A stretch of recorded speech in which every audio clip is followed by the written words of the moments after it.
If your job at a healthcare facility includes disinfecting against viruses, you know prevention is the best medicine, and maintaining healthy spaces starts with a healthy cleaning routine. Grainger's world-class supply chain helps ensure you have the quality products you need when you need them, from disinfectants and cleaning supplies to personal protective equipment, so you can help deliver a clean bill of health. Call 1-800-GRAINGER, click Grainger.com, or just stop by. Grainger, for the ones who get it done.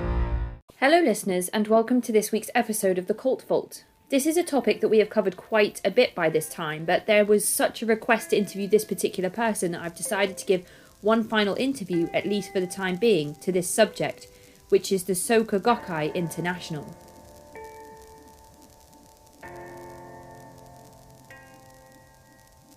Before we get started, I just wanted to mention a new podcast that was recently released by a former cult member of a polygamist Mormon sect. The name of the podcast is The Nice Cult, and it is available on all platforms today. If you would like to listen to something new from the perspective of someone who grew up in a highly controlling movement and interview other people, much like we do on this show, then The Nice Cult could be for you. Also, I must apologise for some technical issues within this episode. It appears that sometimes when I respond or talk with Blanche, my voice seems to echo over some of the things that I am saying or she is saying, so I really do apologise for the audio quality of this episode. Anyway, enough of business. By popular demand, here is Blanche. Hello, Blanche, and welcome to the podcast. Thank you for joining me today. Thanks for having me. Oh, Ed, I'm really excited. I'm excited because I have covered this topic a number of times, and I had actually decided that that's where I was going to leave it. However, I had a handful of people reach out to me and personally ask me if I would interview yourself. And I thought, well, this is interesting because I've never had this many people say, please, can you speak to this one person? So, of course, I had to get in touch and see if you would. And you said yes. So here you are. And we are going to talk again about SGI today. Great. Well, I'm certainly honored to have the opportunity. And I mean, the two people I've spoken to previously about this movement have both been men. So I am excited to get your perspective on this as well. And hopefully throughout the episode, the listeners will get a gist of just how informed you are about this entire movement as a whole. So would you like to introduce yourself to the listeners? Ooh, not really. I'm actually kind of a ghost or a phantom. When I started doing this anti-cult activism, there was really no focus to it. I was in the SGI from 1987 until 2007. So just a few weeks over 20 years. And when I got out, I didn't have anybody I could talk to. And I ran into my first ex-SGI forum that I found, which was the old Rick Ross forum, about 2012. And then 2013, the forum was purchased and it went down and everybody scattered. And I ran into two other people that I knew from there on Reddit. And, once we realized we knew each other, we basically picked up where we'd left off, and we were posting about our observations and our experiences in SGI. And there were some SGI members on Reddit who just hounded us and harassed us. They'd get our IDs shadow banned or deleted, have our posts deleted, and, just follow us around, lambasting and insulting us and making it really impossible to have a conversation. So at one point, the worst one said, "Nobody wants you here. Why don't you go make your own site?" And we were like, wow, yeah, that's actually a really great idea. So one of us set up the SGI whistleblowers site on Reddit, and we were the three founding mods. Well, one guy who'd been in for over 30 years, he dropped out to do other things about 2015, I think. And then the other founding mod, she was active on Facebook and stuff. And she really got into politics in the run-up to the 2016 election. And so she kind of checked out, and she passed away almost 2 years ago, which is very sad. But that left it all to me. So I am Blanche Fromage, white cheese, because cheese is funny. And Blanche was my childhood fake name. You know, like if we were having a family portrait done and the photographer would say, "Hey, what's your name, little girl?" I'd just say Blanche, because he had no right. He didn't need to know my name. I was just a kid. So anyway, I guess I've always been a little antisocial. You know, we've been doing this site, and one of the reasons I don't want to make it about me, even though I'm the only one left who was the original founder, and I'm important because I know how to find things. Reddit only shows the most recent, like 975 posts, and our site has probably approaching 4,000 by now.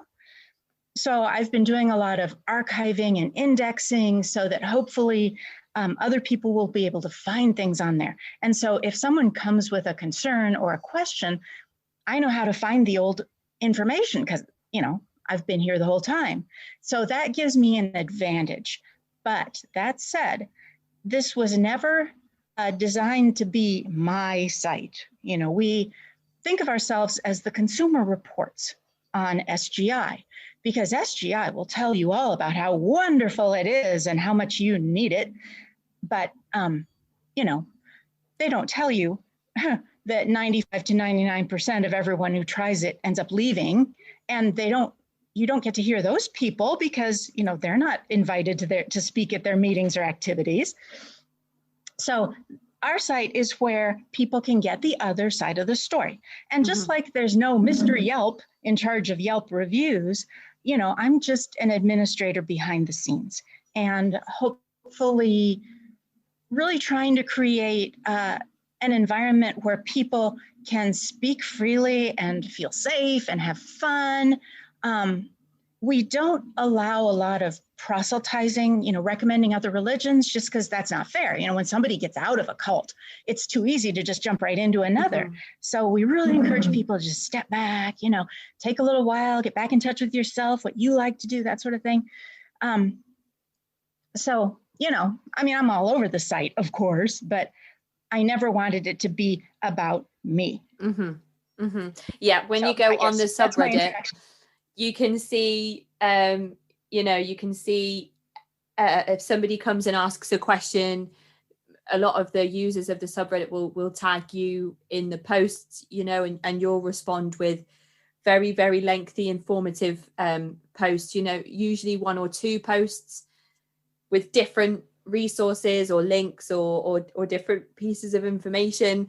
So it's easy to see that that you are the parent figure of the subreddit, and everybody's obviously got a lot of respect for you on that sub. It was you know, 4 or 5 people from that subreddit that messaged me and asked, you know, "Oh, please, can you speak to Blanche?" And we really love to hear from Blanche. So it's interesting what you said about there being SGI members who would hound you before you set up your subreddit, because I have noticed that occasionally 1 or 2 practicing members will drop into the subreddit itself to even today. Yeah, we get, oh gosh, what to call them?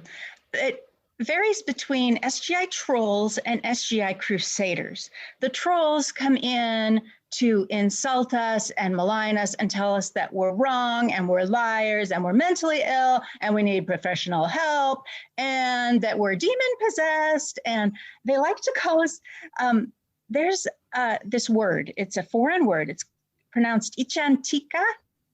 And what it means is a person of incorrigible disbelief. Cool, that fits. But the thing is, in the Lotus Sutra and in the Nichiren canon, ichantikas are considered a class of people, then there's no penalty if you kill them. You Right. get no accrued bad karma. It's a freebie. You can kill these people whenever you want and not suffer any ill effects from it. Unless, of course, the police catch you, which is kind of downside. They don't understand your religion. But, so there is this threatening subtext. So those are the SGI trolls. Now, the SGI crusaders are the ones who want to come in and set us straight about how wonderful the SGI is. Oh, it's so warm. It's so family-like. They love to say that. And how glorious their dear leader, the guru, Daisaku Ikeda, is. Yeah, he's been missing in action since early May 2010. But everybody's expected to want to take him as their own personal mentor in life and accept him into their heart. And If your job at a healthcare facility includes disinfecting against viruses, you know prevention is the best medicine, and maintaining healthy spaces starts with a healthy cleaning routine. Grainger's world-class supply chain helps ensure you have the quality products you need when you need them, from disinfectants and cleaning supplies to personal protective equipment, so you can help deliver a clean bill of health. Call 1-800-GRAINGER, click Grainger.com, or just stop by. Grainger, for the ones who get it done. Think, oh, what would Daisaku Ikeda do? And, all this stuff, all the materials that they study come with his name liberally peppered throughout and quoting from him, books with his name on them. They're all ghost written, of course, articles supposedly written by him, all of this stuff. It's all completely focused on Daisaku Ikeda. And that is, of course, one of the things that we point out. This is totally a cult of personality, people. The ones who've been around on the site long enough to know my style, they're going to be like, oh my gosh, this is so Blanche. She goes on forever. Yeah, that's similar to what Mark said in my previous interview when I spoke to him about SGI. He mentioned that it's a cult of personality and that it's all focused on one person, whereas peaceful movements and practices shouldn't be about one person. They should be about like a culture as a whole. So it's interesting to have somebody else use the term cult of personality. So you mentioned that you got involved. Yeah, he made I think was he the one who said that legitimate religions are all about texts and traditions and rituals and practices, whereas the cults are the ones that have this obsessive focus on a single person. Mm-hmm. And whoever it was that said that, that really spoke to me, because that's it. When it becomes all about this person, then you have gone flying off the rails. I mean, it's sometimes even in things like Catholicism and Christianity, people can often do things or say things. The same with the Jehovah's Witnesses as well, and they can use the name Jesus Christ, Jehovah, to almost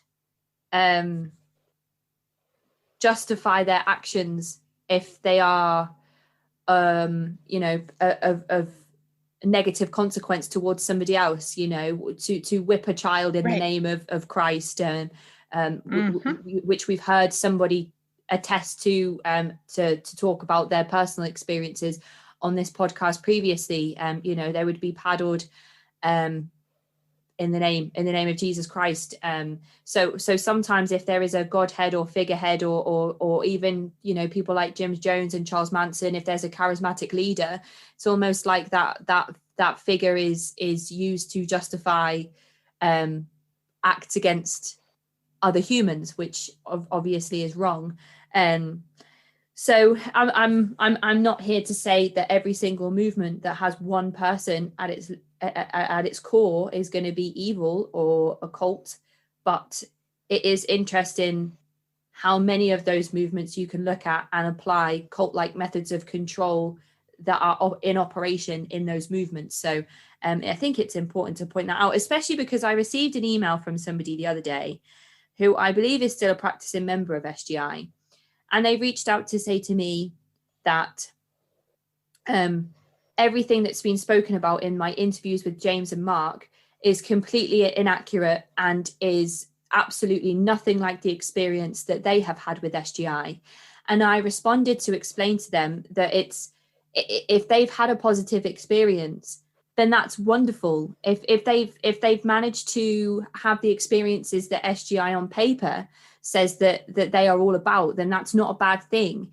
I'm not here to say that Christianity as a whole is a cult, but there are certainly branches and denominations of Christianity that again fit inside those cult-like control frames that, you know, that we've looked at. Stephen Hassan's bite model, for example. There are a lot of branches and denominations of different religions across the world that you can look at, and you can pinpoint exactly what parts of these criteria they're using. So obviously, as you said, you know, 95 to 99% of people that go to SGI and try SGI end up leaving.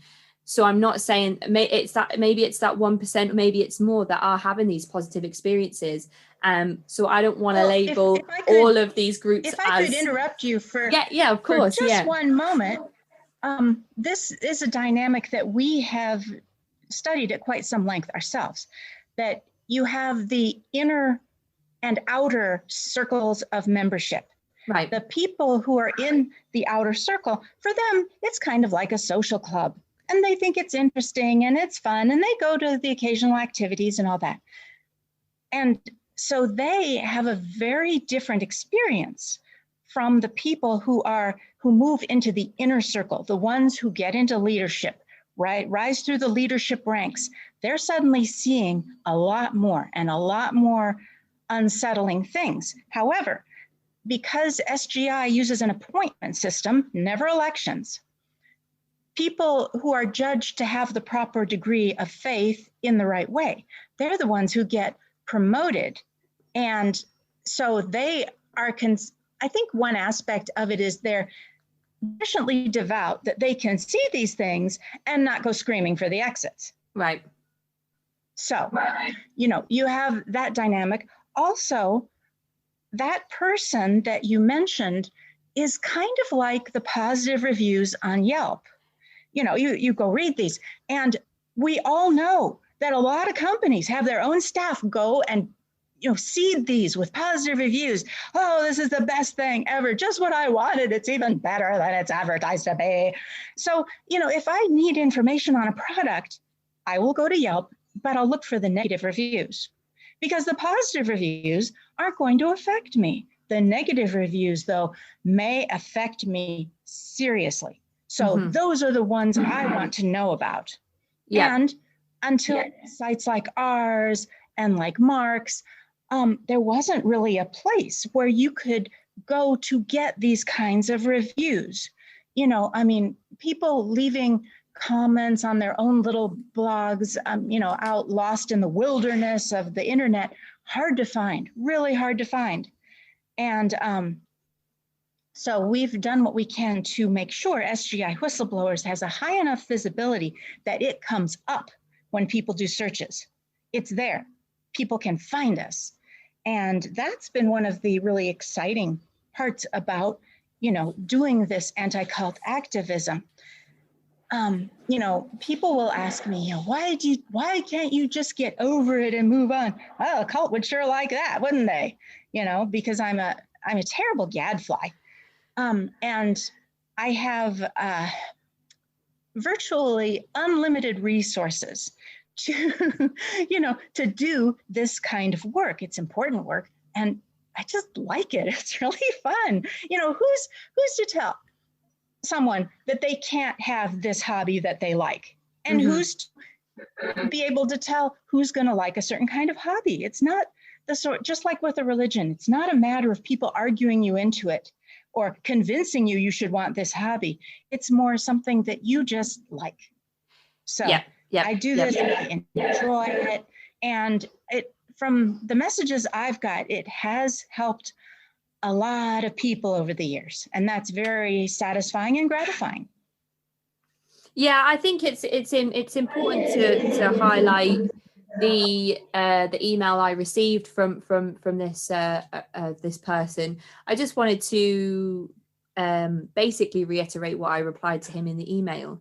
And I think it's also important to highlight that there are probably mountains more resources available for people looking to join SGI and be a member of that community than there are, like you mentioned, sites like the one that you run and the one that Mark runs. Oh yeah. So and this podcast as well is going to be, you know, I could speak to members of the troubled teen industry every day of the week, you know, who have had negative experiences. Oh my gosh, yes. That's not to say that every single person that attended those programs had a negative experience. It's just my podcast and my platform is here to focus on those voices. So, you know, I don't want to upset people who don't identify SGI as a cult, but at the same time, there are obviously a number of people, like the people in the subreddit, who probably do identify with it that way. So this is just a small platform to offer those people a voice. And I'm sure that there are many other platforms available for people who don't see SGI in a negative light, where they can go and have their discussions and their conversations and discuss and we appreciate their experiences. Your work. Yeah, absolutely. You know, any platform that gives somebody you know, a voice who might otherwise not have one. I think it's good work. So I just wanted to get that out the way. I'm sure that person will listen to this episode. So I hope you can appreciate that we've had that part of the discussion. So for people that might not have listened to the first 2 episodes that we did on this, would you summarize for us the beliefs and practices of SGI? Sure, I'll try to put it in a nutshell. SGI stands for Soka Gakkai International. It's the international colonial branch of the mothership Soka Gakkai in Japan. That was started in the late 1930s as an educators association, but after the war, one person who survived, you know, both the war and he was imprisoned, and he decided to restart it as Soka Gakkai. The original one was the Value Creating Educational Association. Soka Gakkai means Value Creating Association. And at that point, they were one of the lay organizations of a traditional Nichiren temple in Japan, Nichiren Shoshu. Sho means Orthodox. So it was the Orthodox sect of school of Nichiren. Right. When up until the second president, President Toda, died in 1958, the movement was pretty much restricted to mostly in Japan. Some of the Japanese war brides left over from the American occupation, they moved back home to the US with their husbands, and they continued practicing over here. But it was still kind of, you know, disorganized, so to speak. It was just them being basically independence in the new world kind of thing. Now, what you mentioned about, people justifying horrible things in the name of their beliefs, you know, the whole might makes right. We saw that during the early years of the Soka Gakkai as well. For example, the police hauled Toda in and made him sign a statement that his followers would stop using force and violence and high pressure tactics to try and convince people to join the group. Also, when they first started getting into politics, there was a lot of election fraud. And one person said, well, you know, to make what we wanted happen, we just had to break the laws, but we can't have been doing anything wrong because everything we did was for the good of our Gakkai, you know, Soka Gakkai, our organization. And so, yeah, that's been kind of a problem over there. But when Daisaku Ikeda finally managed to bribe, barter, and negotiate his way into the presidency to succeed Toda after Toda's death from cirrhosis of the liver, because he was a heavy drinker. That's one reason they kind of praise attachments. They, you know, classic Buddhism says attachments are bad because they cause suffering. And so it prescribes a series of exercises, ways of thinking, lessons, if you will, to help people rid themselves of attachments so they will suffer less. SGI goes completely the opposite. Our attachments make us powerful and strong. Yeah, until you die of cirrhosis of the liver. But anyway, so it took Ikeda just over 2 years to solidify his claim to the presidency. He was having to go against 3 major factions. The Makaguchi group, who were followers of that original first guy who started the Educators Association, the Toda faction, who had, really thought he was the bomb, and the younger members that he himself had had more contact with. And once he seized that position, one of the first things he did was head out on a world tour. Of course, traveling first class, imperial style, nothing but the best for Ikeda Sensei. And his first 2 stops were Brazil and the US, because both of those countries had the largest populations of Japanese expats. Of course, a Japanese religion for Japanese people is going to be easiest to sell to Japanese people, right? And to this day, those 2 countries still have the highest populations, except, maybe over there in the Asian world, they've got some too. But anyhow, in the West, it's the US and Brazil. And so Ikeda established organizational structures in those countries because he does whatever and everybody goes along with it because his word is law. And after that, things started growing in the US. Now, one of Ikeda's smartest moves, and he hasn't had a whole lot of these, was to send over this Japanese Korean man named Masayasu Sadanaga to head up and run the US organization.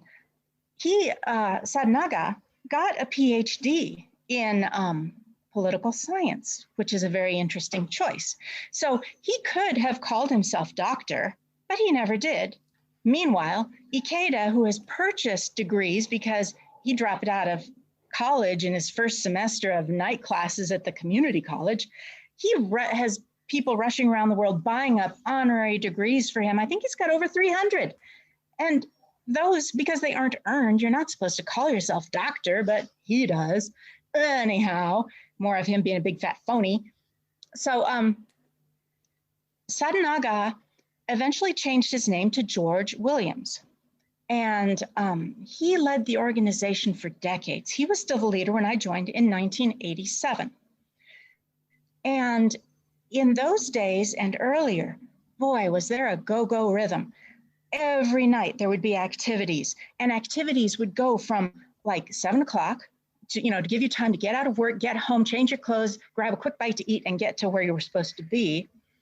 And they'd often go till after midnight. And people were going out on the streets doing street shakabuku, knocking on strangers' doors. Excuse me, have you heard about Namyo Renkekyo? Just total cringe, complete cringe. And yes, I did that because, such is the power of the social milieu you're in. Because everybody else is doing it, you can end up doing things that you never in a million years would have envisioned yourself doing. I joined because my boyfriend pressured me to.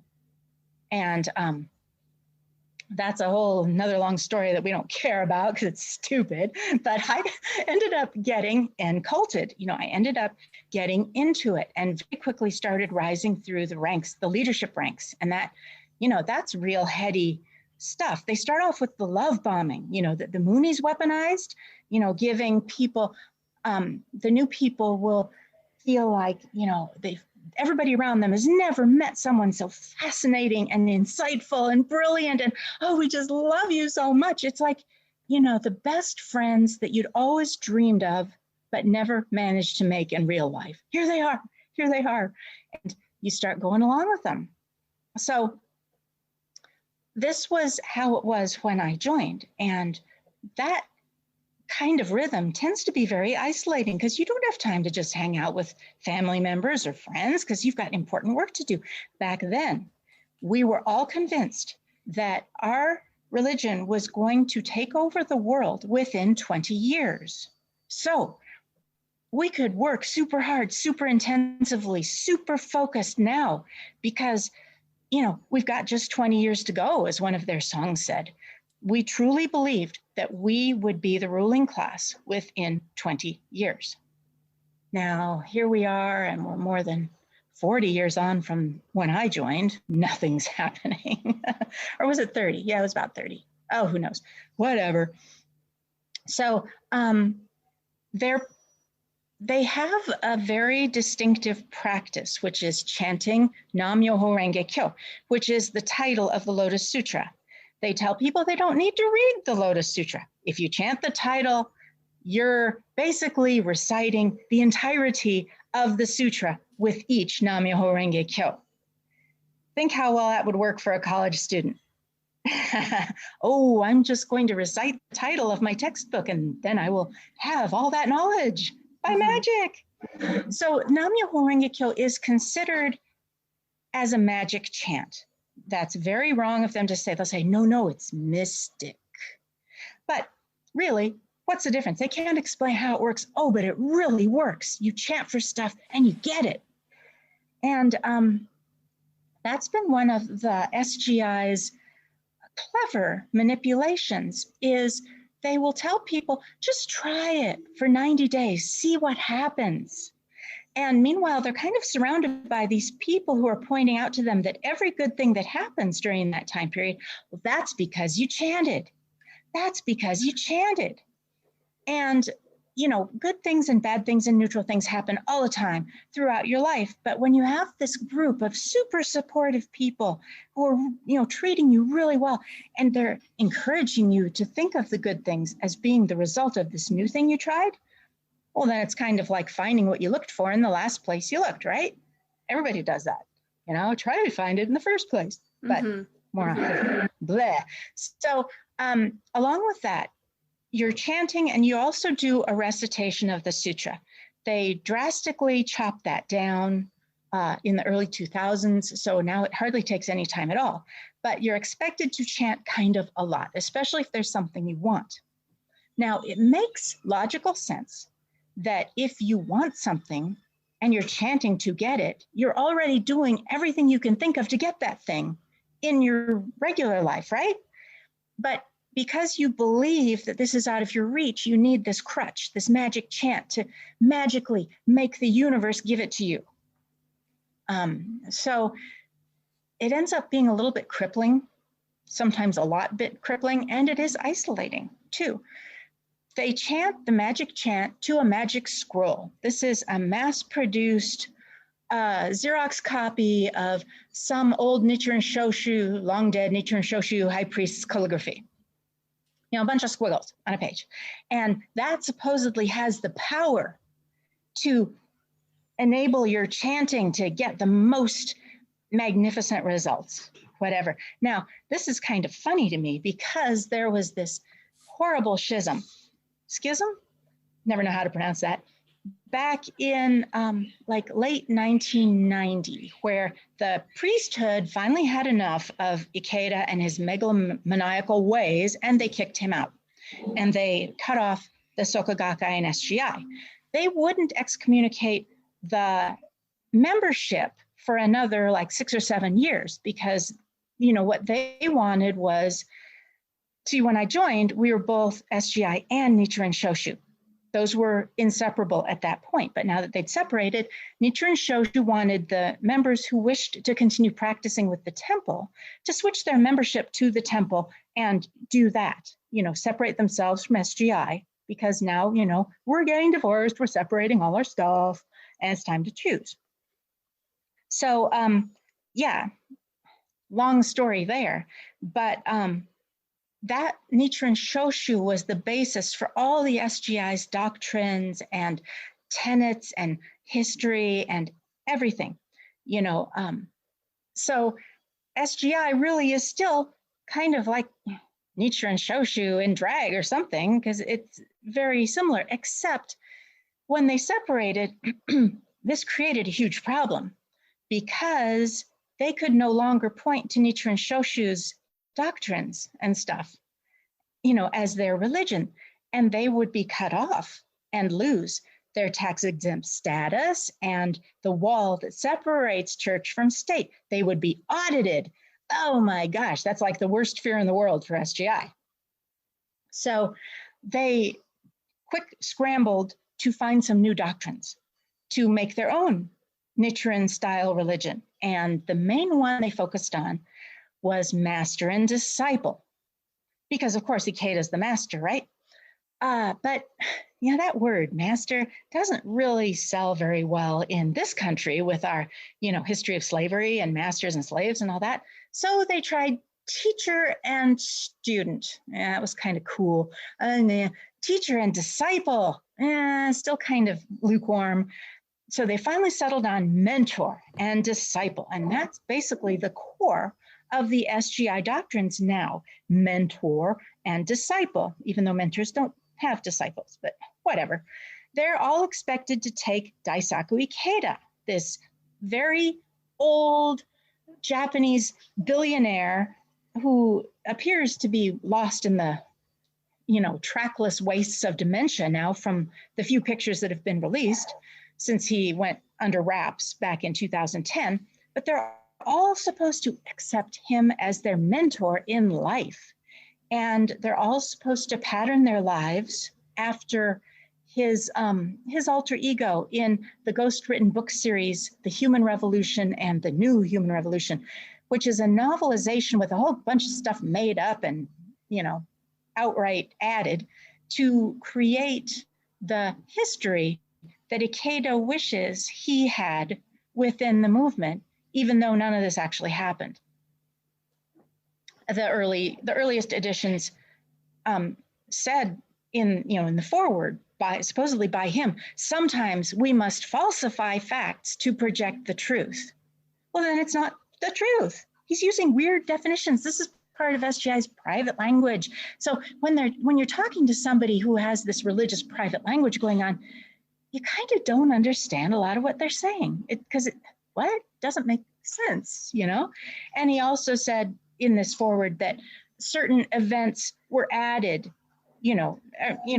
added to kind of make a point or clarify something. So they made up scenarios and just wove them in there to project the truth, I guess, whatever. So the SGI members are supposed to want to become Shinichi Yamamoto, which is the name of his character in this novel series. And they're supposed to want to learn as much as they can about Ikeda and his vision and make his vision their own. So that's going to be their focus in life, whatever Ikeda thinks is important or wants to see happen or wants to do. They're supposed to want to embrace this, internalize this, and become his arms and legs, his voice, to do the things that he would have done if he could have. Yet, when they're recruited, they're told that this is about the individual becoming their best self and doing human revolution to, become the person they've always wanted to be. They only learn about, the switcheroo where they're supposed to become Ikeda's clones. They don't learn about that up front. Oh, no. That's much later down the road and introduced very slowly and in a roundabout manner. So they don't see it coming. Because if somebody asked them, would you like to join this group? We worship an elderly Japanese billionaire that nobody's seen in over 10 years. Who would join? Who? Nobody. So what they do is every morning and evening, they're supposed to do this truncated recitation of a portion of the sutra and chant morning and evening, every single day. And they're supposed to go to a district discussion meeting once a month. And there will be a planning meeting for the discussion meeting that will be held before the discussion meeting. There will also be a study meeting held separately. Once a month on a Sunday morning, they're all expected to get together at their center, if they have one, or whoever has the biggest house if they don't have a local center. and have what they call their World Peace Prayer Meeting, or Kozunrufu Gongyo, where they'll all get together and have a big meeting. And so there are all these meetings going on. In addition, if you're a leader, you have leaders meetings of various types. So along with that, there's supposed to be home visits happening where leaders go see the members in their homes to, talk to them. And if you have a problem, you're told, well, you should go get guidance from one of your senior leaders. And that turns into another meeting. You can be busy with SGI pretty much every single day of the week if you want to be.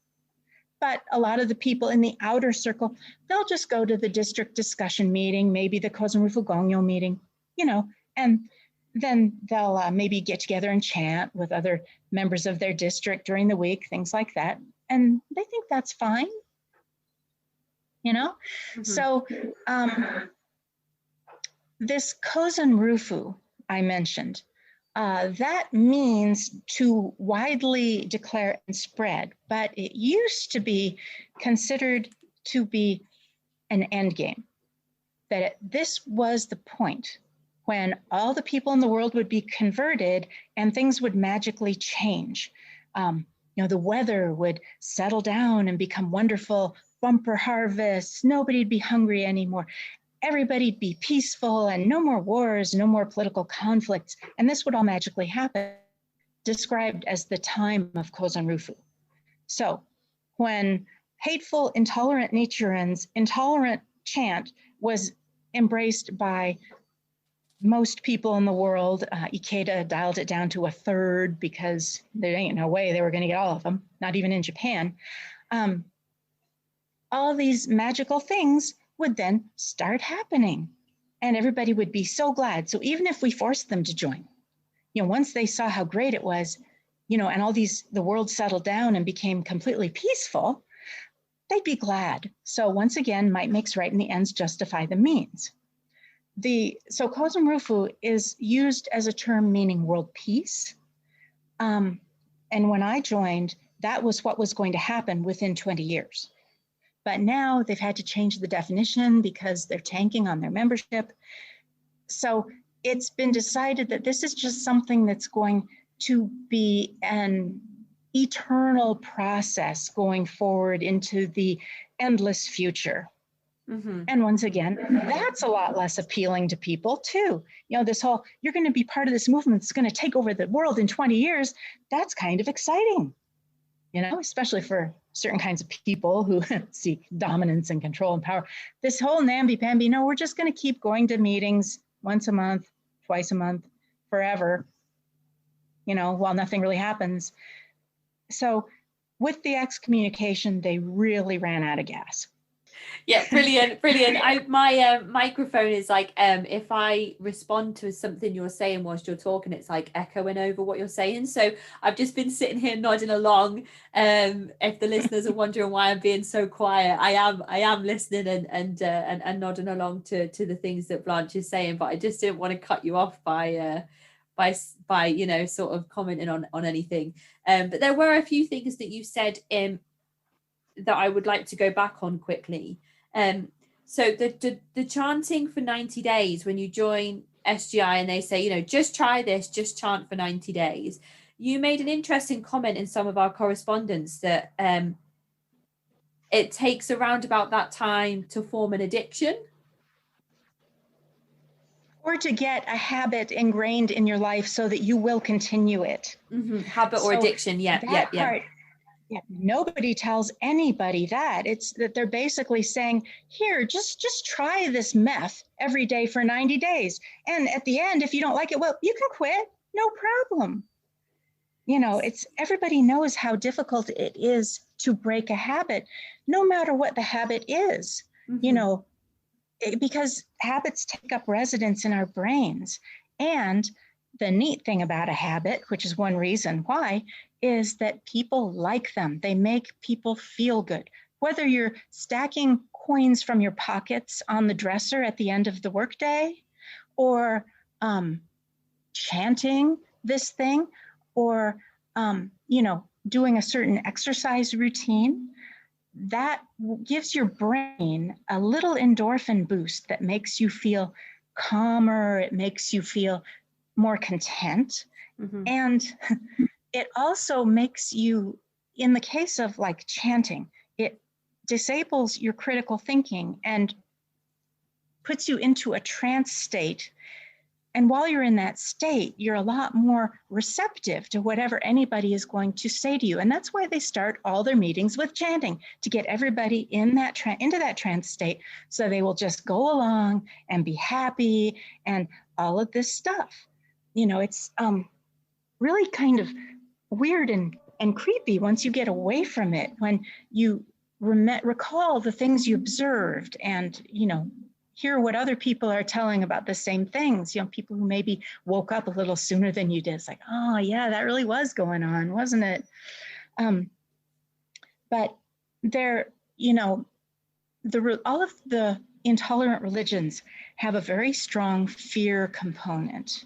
And, you know, they'll talk about how you'll go to hell if you do this or that. And in the SGI, it's the hell of incessant suffering. Oh, horrible. And that, of course, everybody's chanting to get benefits. They chant for what they want, and they want the benefits. So then the question arises, why didn't I get my benefit? I did everything you said. Oh, well, you know, if you're having doubts, if you're thinking negative thoughts, those can separate you from the result you want. And complaining, wow, that just slashes fortune and makes it even harder for you to get your benefits. So they're also taught that they're 100% responsible for everything that happens to them, that they chose their circumstances in a past lifetime in order to show actual proof in this lifetime. That's how they describe karma. So everything that's happening to you is essentially your fault because you chose it. So quit your whining. You chose this. And who do you think is going to feel sorry for you? You got yourself into this. Chant to get yourself out. It doesn't matter that there are usually other people involved and that these other people have agency and independence and they can do whatever they want. Mm-hmm. You know, the SGI member is supposed to chant to transform all their circumstances. And one of their more dangerous teachings is they also tell people not to leave bad situations until they have resolved everything and turned it into an ideal, wonderful, happy situation. They have traditionally told that to women in abusive marriages, to people who are in terrible job situations. You know, no, if you leave, you're just going to get the same thing all over again, and it'll take you that much longer to get to the bottom of this. Stay where you are and chant. So it ends up being crippling, you know, in terms of managing your life. That sounds absolutely horrendous. That sounds like they're basic, like if you grew up and you were subjected to child abuse or horrible things that you know people have spoken about on this podcast before, things like molestation and violent physical abuse, or even something like being placed in the foster system at an early age, and then to be told as an adult, oh yeah, that's your fault, you caused those things to happen to yourself. Yes, that's like the complete opposite of what a therapist would say. And I can't even imagine how damaging or how upsetting that would be for me to go to somebody and tell them something that damaged me when I was a child, to be told that that's my fault by somebody that you like look up to and who is supposed to be helping you move, you know, and be part of this peaceful practice. That would be absolutely heartbreaking. And then to stay in abusive situations, or situations that are bad for your mental health, or situations that are bad for your well-being, is almost like setting you up to never leave SGI no matter what experience you have. Like, no, it's like you nailed it. You want to stay in this job, it's bad for you, but you know you have to stay till you work it out, or you want to stay in this abusive relationship until you work it out, and now you're moving into the inner circles of SGI and you're finding things out that those on the outer circle don't really know about, but you should hang around because you should never leave a negative situation. That's mind-boggling. Oh, they tell everybody who has a problem with the organization, you know, oh, you have such brilliant ideas. You're so advanced and you see things so clearly. You're so insightful. We need people like you. Make the SGI better. You can only do this if you're here working from the inside with us. Be the change you want to see in the SGI.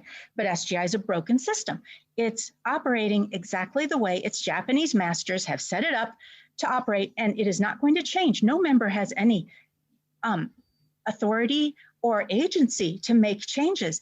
Everything is dictated from Japan, from the schedule to the content of the meeting. Now started putting out PowerPoint slides, and the whole meeting is supposed to be, you read what's on the slide.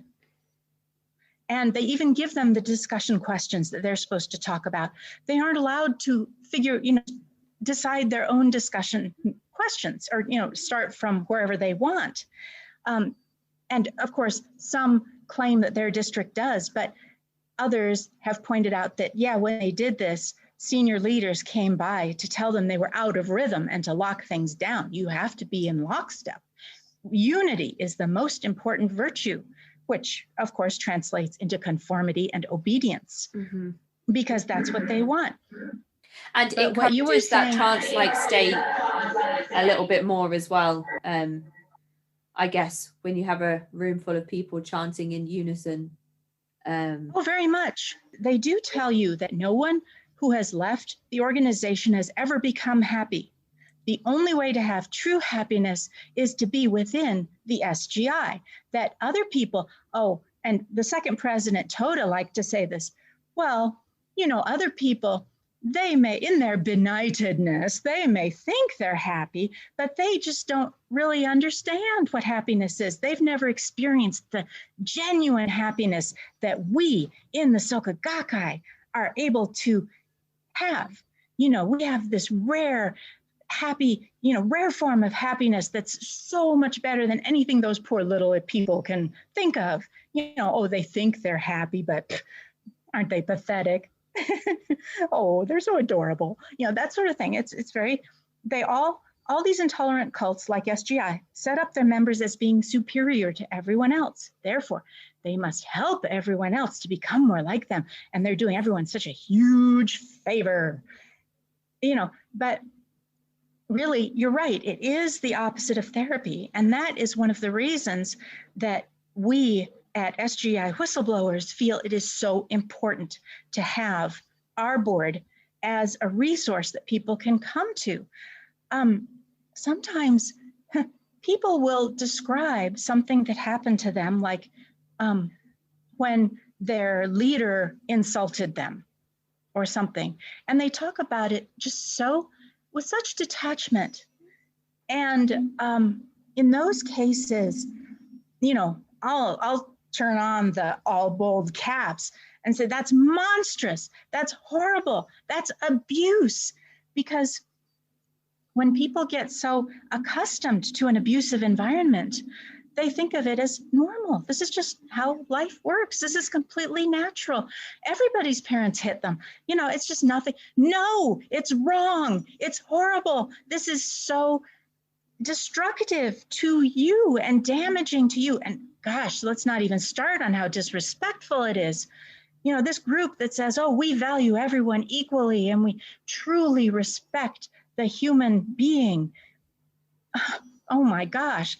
And if you try to, lodge a formal complaint up through the leadership ranks, we just had somebody a couple days ago say that she had been abused by this one leader. And when she tried to tell other SGI leaders about it, they said, since that person is your line leader, you have to just go to them. You can't come to us. You have to go to them. So they sent her back to the very person who had been abusing her. And in other cases, if someone does get what seems like a sympathetic ear, they'll be told, that was really that leader, an expression of that leader's deep compassion for your life. They only spoke to you harshly because they want to wake you up. to, so that you can become better. Or they might say, well, that leader was particularly strict with you because they knew you could take it and they see so much potential in you. That's why they're more strict with you than with other people, is because you have so much potential. Oh, it makes you crazy. And it's all gaslighting from beginning to end. Yeah. Or you brought this on yourself because, things you did in your past life. Yeah, too. This is your karma. Your leader was horrible to you because of your karma. You have to fix this. You have to transform yourself because you're drawing these experiences to you because of your karma. Yeah. You need to chant more. So you need to, the scroll that's used as well. Is that something that members pay for to have a one of their own? Is that something you're expected to? Oh, yes. Yep. Last I heard, the going price is about $50. Right. And that cannot be deducted on your taxes as a charitable contribution because you got something. It probably costs them half of a cent to produce, but you're expected to pay this for this scroll. And you also are expected to have a special place to enshrine it. You can't get it on your wall. No, it has to be protected. So you're expected to somehow get a cabinet. The traditional Japanese style one is called a butsudan, or the Buddha's house. And you hang your scroll in there, and it needs doors so you can shut it, so nobody can see it when you're not chanting to it, because this is a representation of the deepest part of your life. You can't let just everybody see that, and never take a photo of it. Oh, that's a horrible, bad cause. Very, very bad. Very. Because it's your life. You don't want people seeing your life, do you? That's why I'm wearing a mask, you see? But anyhow, so you also need to get the accessories. It's called butsugu, or accessories, which will be a bell, the beads that you hold when you're chanting. You'll need to buy your sutra books and other books that indicate his name on them. The more you have of those, the better. You'll need, it used to be that burning incense was absolutely required. And when my son was an infant, it was in the winter, and of course everything's closed up because it was where winter was cold. That's where we lived back then. And two of my leaders came over to do Gongyo with me, to visit me, because they always visit in pairs, just like the Jehovah's Witnesses. And so when we sat down, my son was napping, and so we were at my altar in the other room, and they, of course, they said, okay, you can lead Gongyo. And so I lit the candles. There's candles, and you're supposed to have greens too, not flowers, but greens. And if you want to get especially fancy, you can offer fruit, offer rice, offer sake. It just goes on and on and on. But anyhow, so I opened the doors to my butsudan and lit the candles and got ready to start Gongyo. And they stopped me and said, oh, but you haven't lit the incense. And I said, well, no, I have an infant who has delicate lungs and the house is all closed up. You don't know what's in incense smoke. Nobody knows. They said, well, you really need to light the incense. I said, well, I'm not going to. And they were very unhappy with that, but we proceeded. Now I can find they mostly aren't using incense even in the big meetings anymore. It's like, these people drive you crazy. So yeah, there are costs involved up front. They don't pass the plate, but at every big meeting like the World Peace Prayer meetings, they'll have a table with envelopes where people can make contributions. Right. And once a year, they have a big May contribution campaign where everybody's encouraged to donate. And there'll be all these experiences. Yes, I didn't have enough to pay my tuition for school, so I gave it all to the SGI, and I got it back 10 times over. Yeah, it's amazing what you can do, but you're never going to find out if you don't take that plunge and just give till it hurts. They start it now, the May contribution campaign, about mid-April, and it goes till about early June. So it's more than a month. And meanwhile, they're encouraging people to leave their estates to the SGI in their wills. Your family doesn't need it. And to do monthly contributions with online automatic payroll, automatic bank deductions, auto drafts. And so, during the contribution campaign, if you're already contributing, you'll be exhorted, try giving more, even more. Some people will even get a temporary second just to have more money to give to SGI. And that's so sad. I've just been making so many notes here and I don't even know where to start because you're giving me so much amazing information. I'm sorry, I feel the same way. No, it's okay. So you mentioned that you were in the movement around the 20-year mark. And I know we don't want to talk about you personally too much because, we want to focus on the effects that the movement has on people as a whole. But I think some of the experiences you had will be important for people to connect with, if that makes sense. So can you explain as anonymously as possible sort of how your involvement developed over the 20 years and how that might look slightly differently for a woman than it would for a man? Oh, yes. Okay. One of the odd contradictions about SGI is that it's both very liberal and very conservative, all at the same time. The people who join SGI tend to be on the left-wing side of the political spectrum. They're the ones who most resonate with the idea of world peace and personal development and being spiritual, things like this.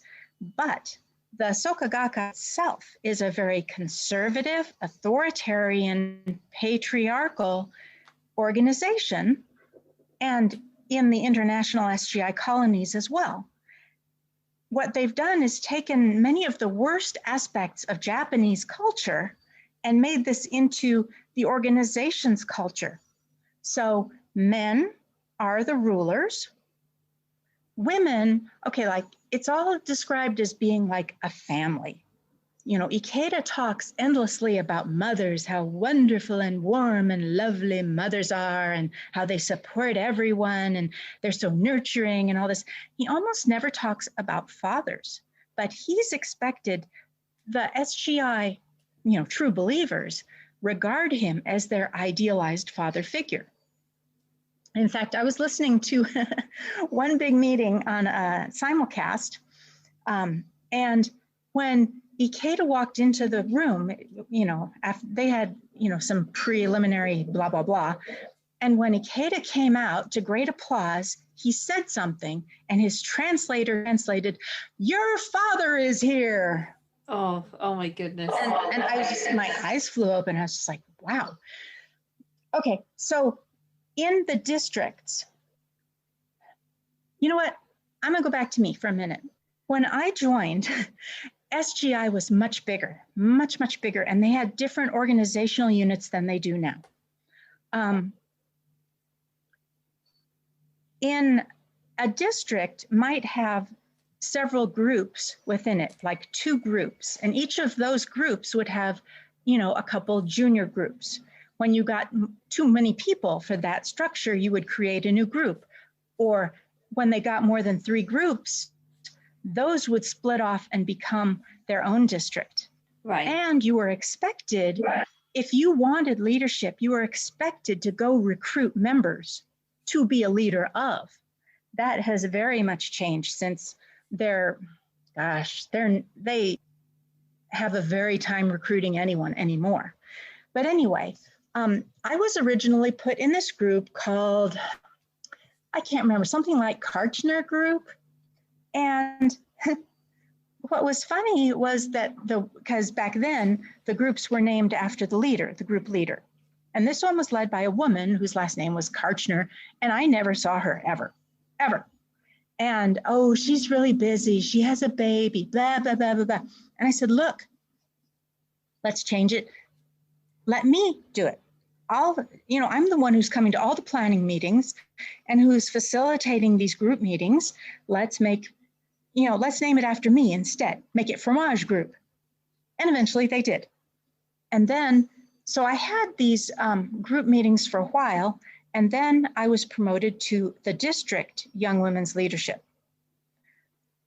So that meant someone else had to take over my group, and my district leaders were not pleased because they'd had a hard enough time getting someone to lead this group, right? Mm-hmm. Yep. But SGI has a 4-divisional leadership structure, which is often described as ironclad. They make a show of accepting gay people, non-binary people, gender fluid, gender queer people, lesbians, asexual, all this stuff. But in the end, everyone has to fit into one of these 4 boxes. It's men, women, young men, and young women. And the men are the ultimate bosses. I've seen meetings where something had to be decided, and everyone in the group, in the district, wants to do one thing, and the men's division says no. And that's the end of it. Not going to do it because he said no. So that's a reflection of the Japanese family structure. Men are often, the men's division are described as the runners, in the relay for Kozen Rufu. They're like the last one, whatever you call the last one, the anchor. They're the anchors of the team running for Kozen Rufu. Meanwhile, the women are expected to be women's division leaders, the son of the family. They're supposed to be, the warm, supportive person, and the youth division are like the kids. And I remember once a joint territory young women's leader, that's way up there. She was actually salaried, by SGI. Right. And she once told me that any women's division member outranks her, even if that person is just a member and doesn't have any leadership position at all, just because she's in the women's division.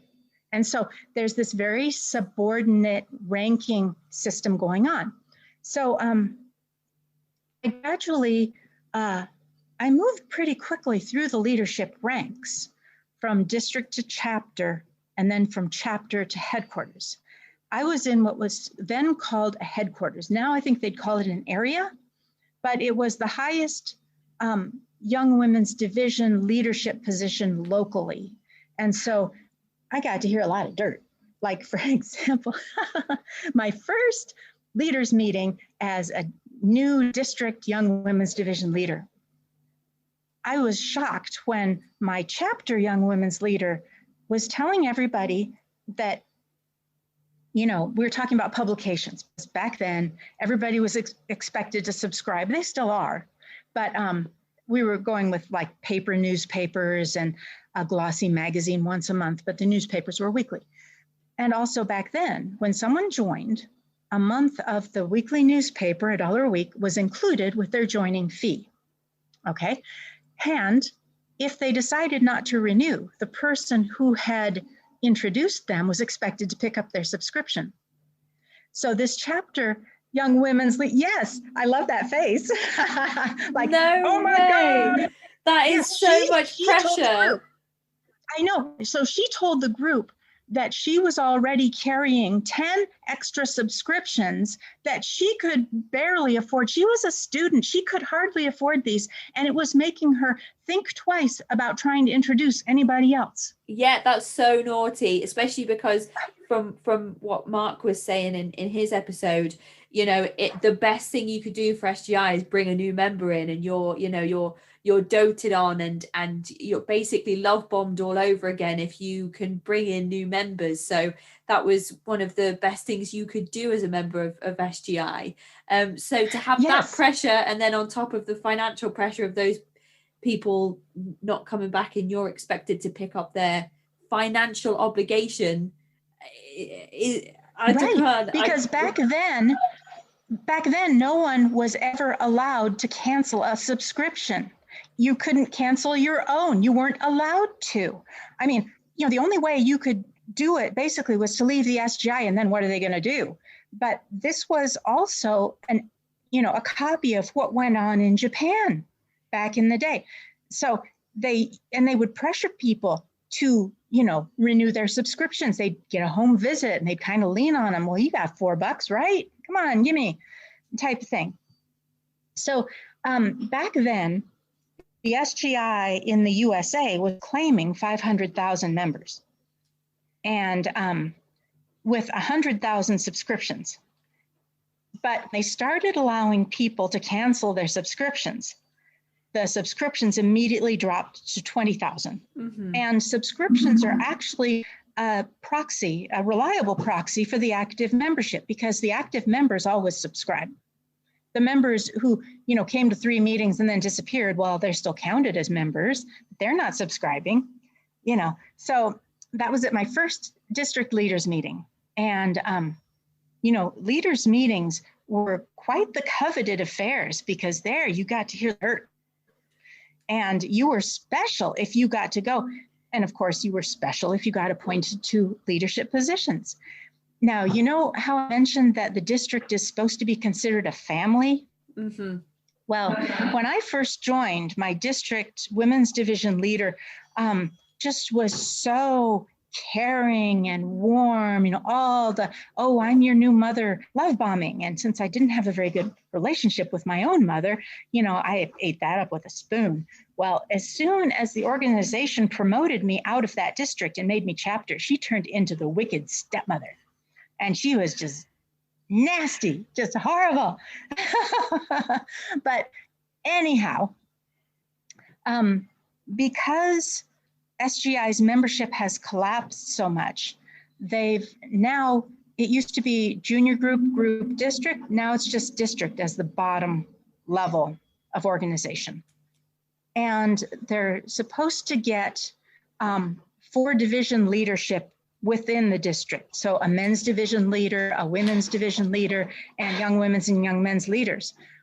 What happens is they very often put form over function. If there's one young man in the group, they'll make him a district leader, even though there are no young men for him to lead.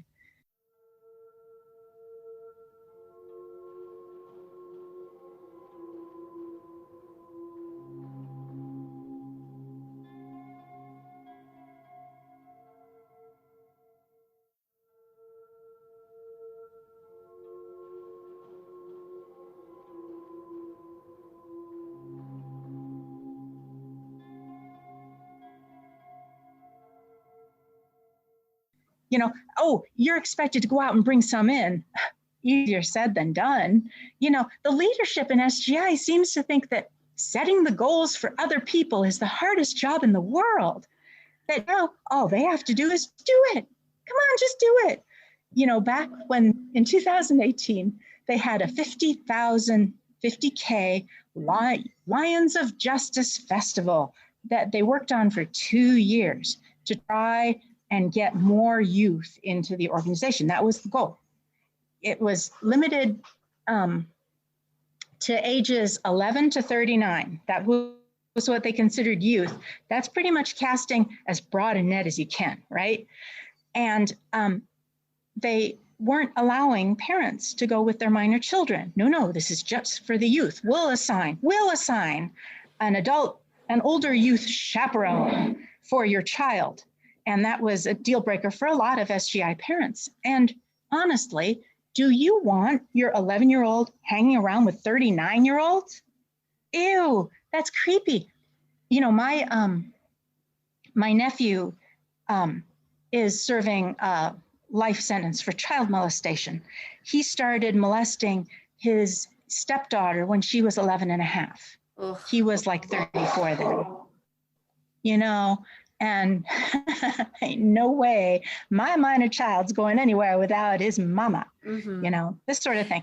But they often do try to get children away from their parents. I remember when my son was in 5th grade, I was told about a day trip up to Soka University, because I live in California, that all the kids were going on. No parents, just the kids.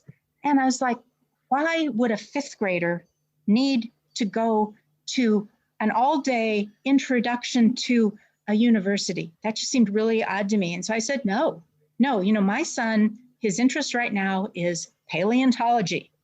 And if he still likes that, when the time comes, I'm going to be looking we're going to be looking at the colleges that have the best paleontology programs. And SoCU only offers a general liberal arts degree, just liberal arts. That's it. Yeah. It's a horrible sham. And we don't want to tar everyone with the same brush as well. It's not to say that every single 39-year-old is going to be a creep, but if there are no, of course not. If there are functions and events that are set up where it is common knowledge that children will be without their parents, those are potentially the types of environments that predators might be drawn towards, because they know that there is the opportunity to find unsupervised young children. And also, I just feel like from the things you've spoken about, from the doctrine and the very patriarchal Japanese culture aspect of SGI and things like asking people to pick up subscriptions. I know that was a few years ago, but I don't know if I would want my child to go to because children are very susceptible at that age to manipulation and methods of control and just they are receptacles at that age, aren't they, to just be fed knowledge and information. And that's basically what happens at school. You go to school and you're indoctrination told, it goes told, straight in. 1 + 1 is 2, and you're like, yep, okay, I'm in school, I'm a sponge, and all this information is going in.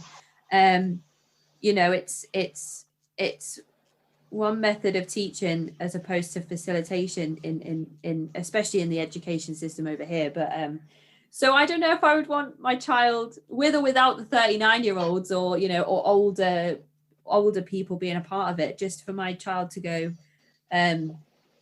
to events like that, workshops, that are probably quite long. And yes, and they were. And also some of these involved long bus trips, like several hour bus trips. And if the parents wanted to go there, they would be directed to a nearby SGI center where they could just chant while the kids were off in this auditorium or, whatever. Yeah. But I'm glad you brought up that word predators, because any group that's organized like this is going to be a huge screaming risk for predators. And one of the things that we have seen is that SGI has not made a publicly available database of every person who's been charged with or convicted of violence or abuse or things like this. And I've had several reports of young women who were raped by male leaders. And when they went to the upper SGI leadership to report it, they were told, this is your karma. You need to chant for his happiness, and you mustn't ever say anything. You have to protect the SGI. That's a big undercurrent. You have to protect Ikeda, protect the SGI. And so they just freak out when they see us publishing, the horrible things we've found about SGI and about Ikeda. No, type reaction. And they supposedly have put in place a harassment hotline where you can call and report things or this and that. But people have reported that, if they ever did an investigation, they sent people who were hostile to the victim and who wouldn't accept the evidence she provided, and who then dismissed it as not enough evidence to make her complaint. Right. And I heard of one young woman who was an up-and-coming leader, and was in an abusive relationship with a young men's up-and-coming leader, and he was physically violent with her. And when she was told not to leave him, first off, but when she did leave him, she asked to be transferred to, a different branch of the organizational structure so she wouldn't have to see him all the time. They refused. She was forced to stay in that same group, seeing him all the time.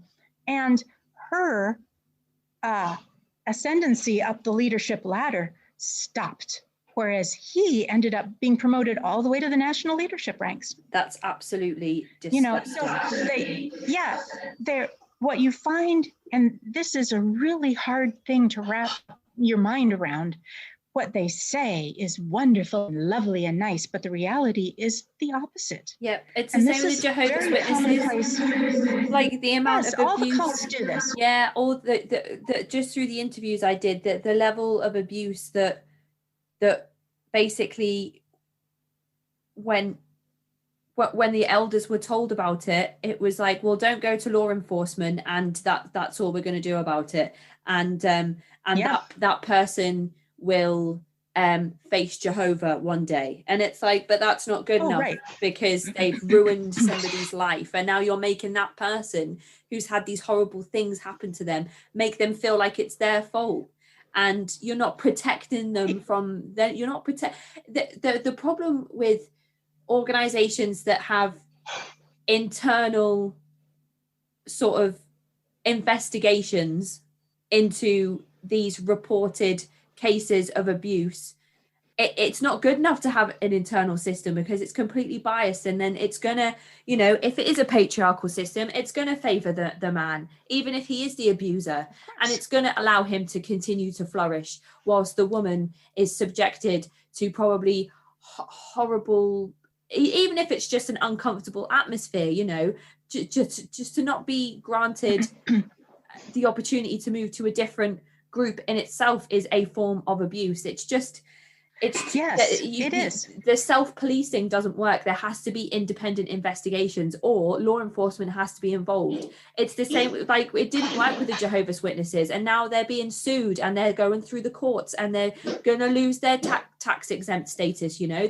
That there are so many cases of abuse in the courts right now, especially in the UK, against members of the Jehovah's Witnesses who have covered up abuse, who have perpetrated abuse.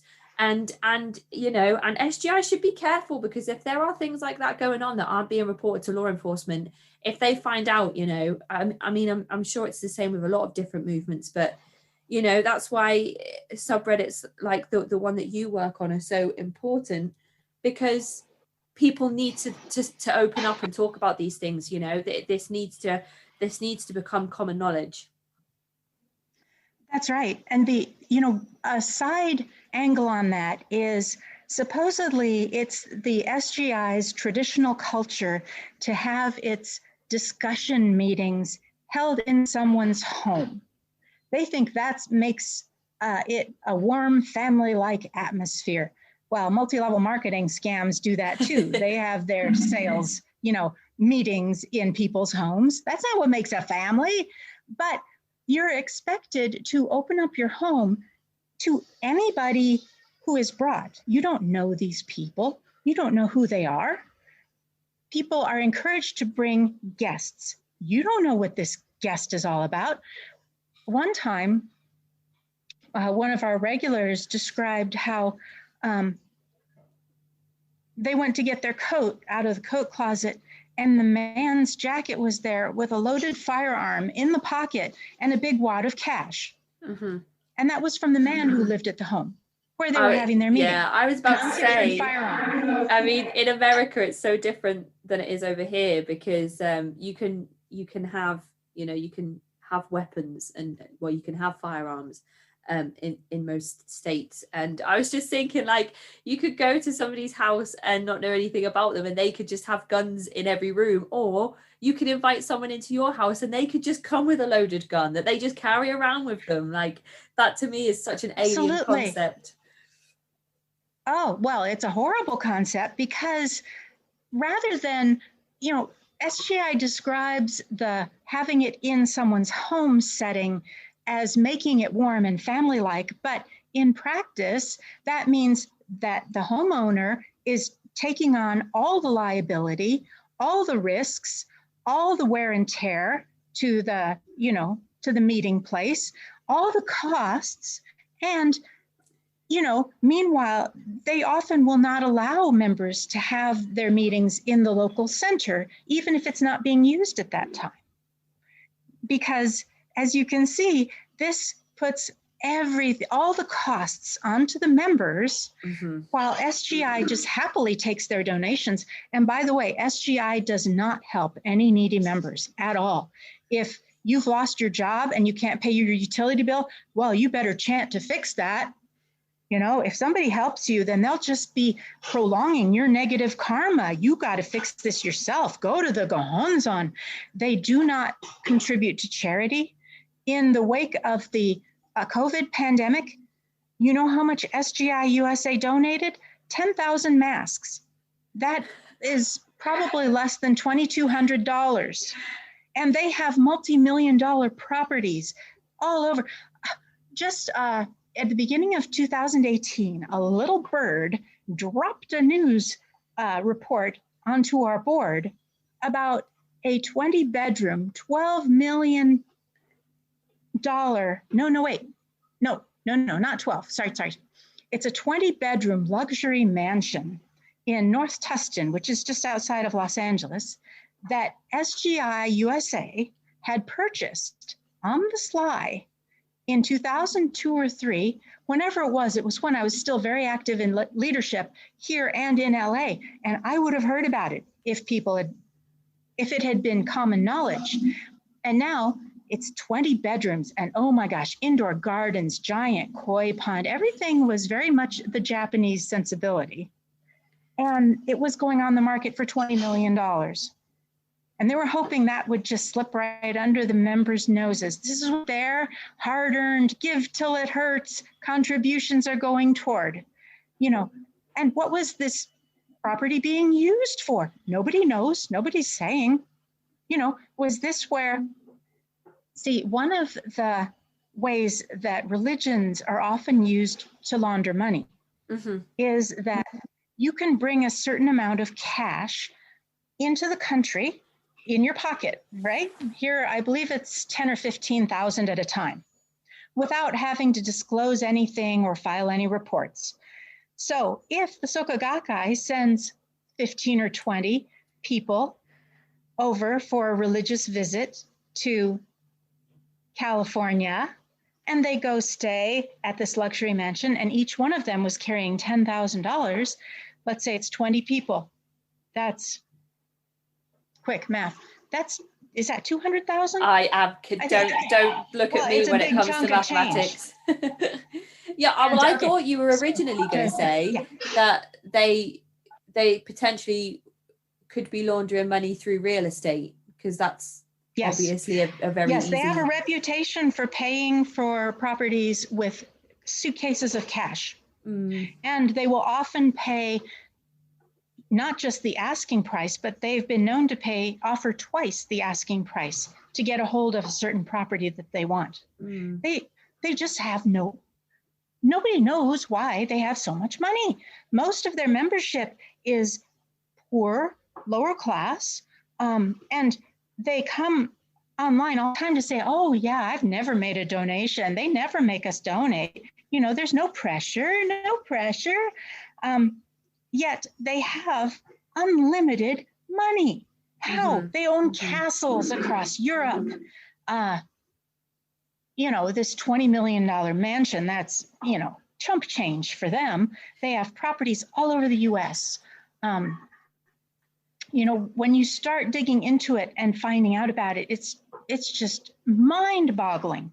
You know, in Japan, their biggest center is in Tokyo, which has some of the highest property values in the world.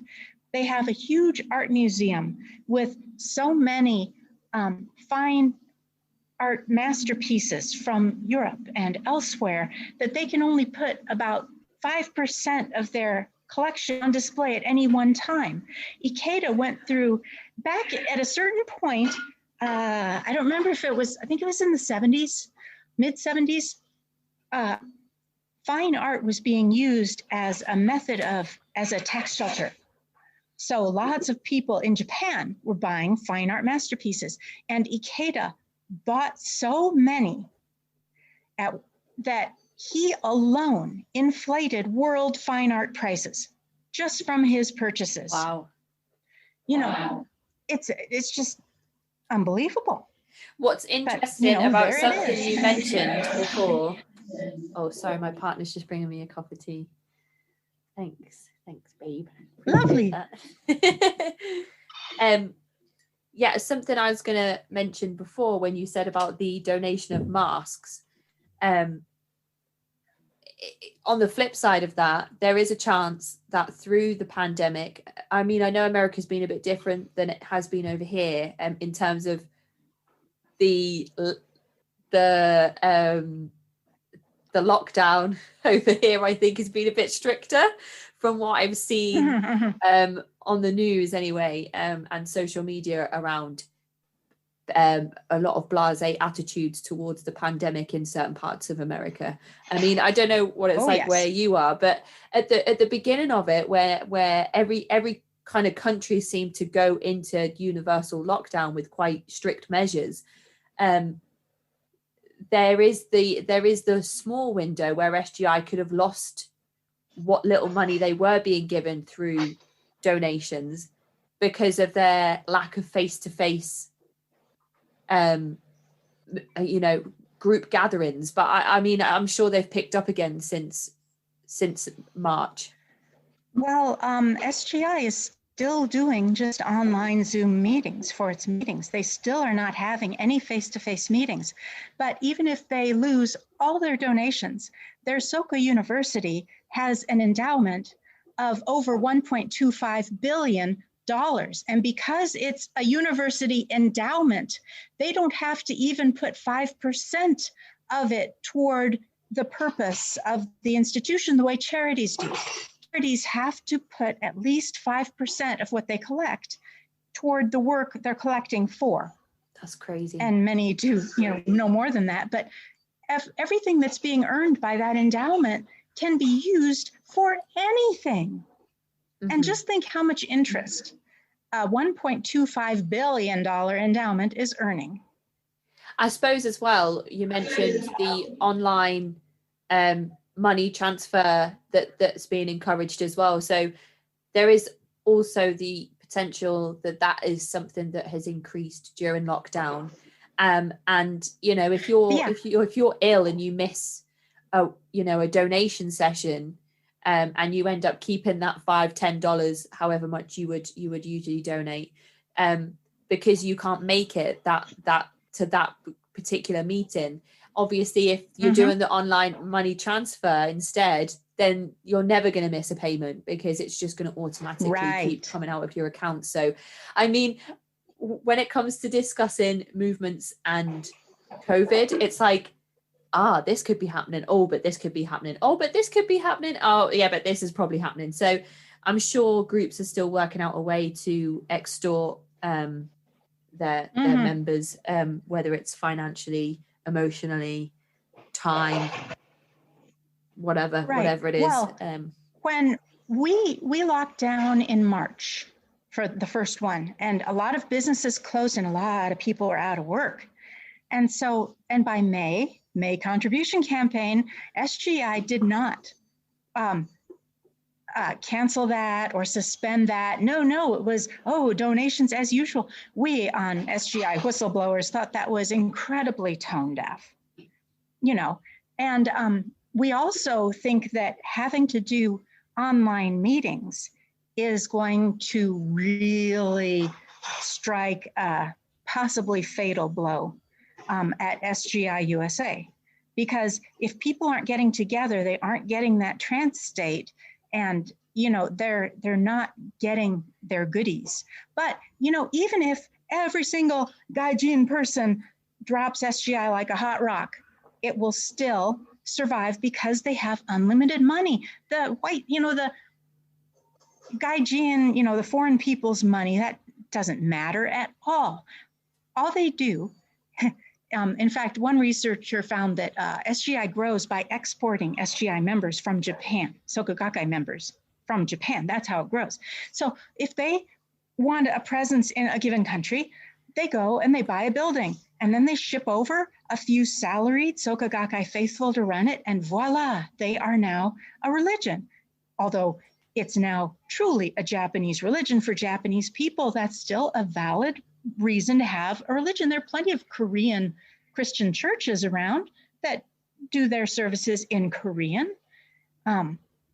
So that's not an obstacle in any way for SGI. If they only survive as a cultural Japanese club for Japanese people under the guise of a religion, they will survive that way.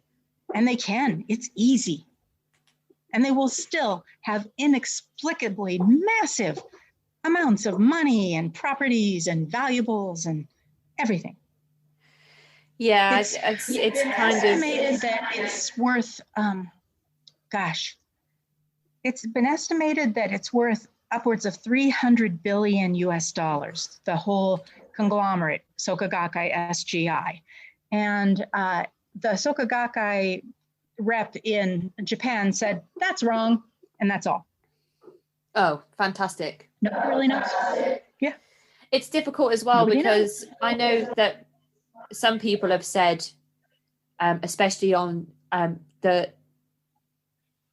community is particularly vocal on my YouTube videos, because the podcast episodes automatically get uploaded to YouTube as well, just with sort of like a wave form going through the video. Yeah, I've seen it.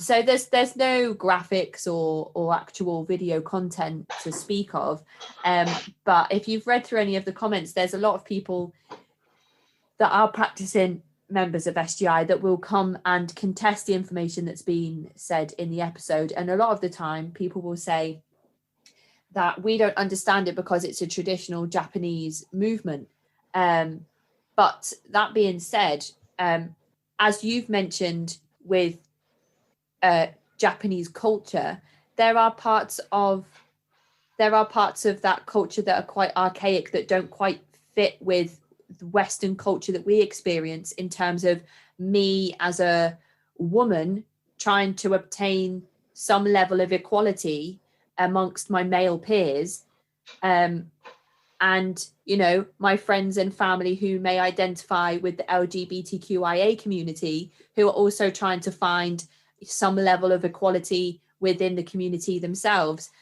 to then bring in aspects of patriarchal Japanese culture. It just doesn't work. Those two things can't go together.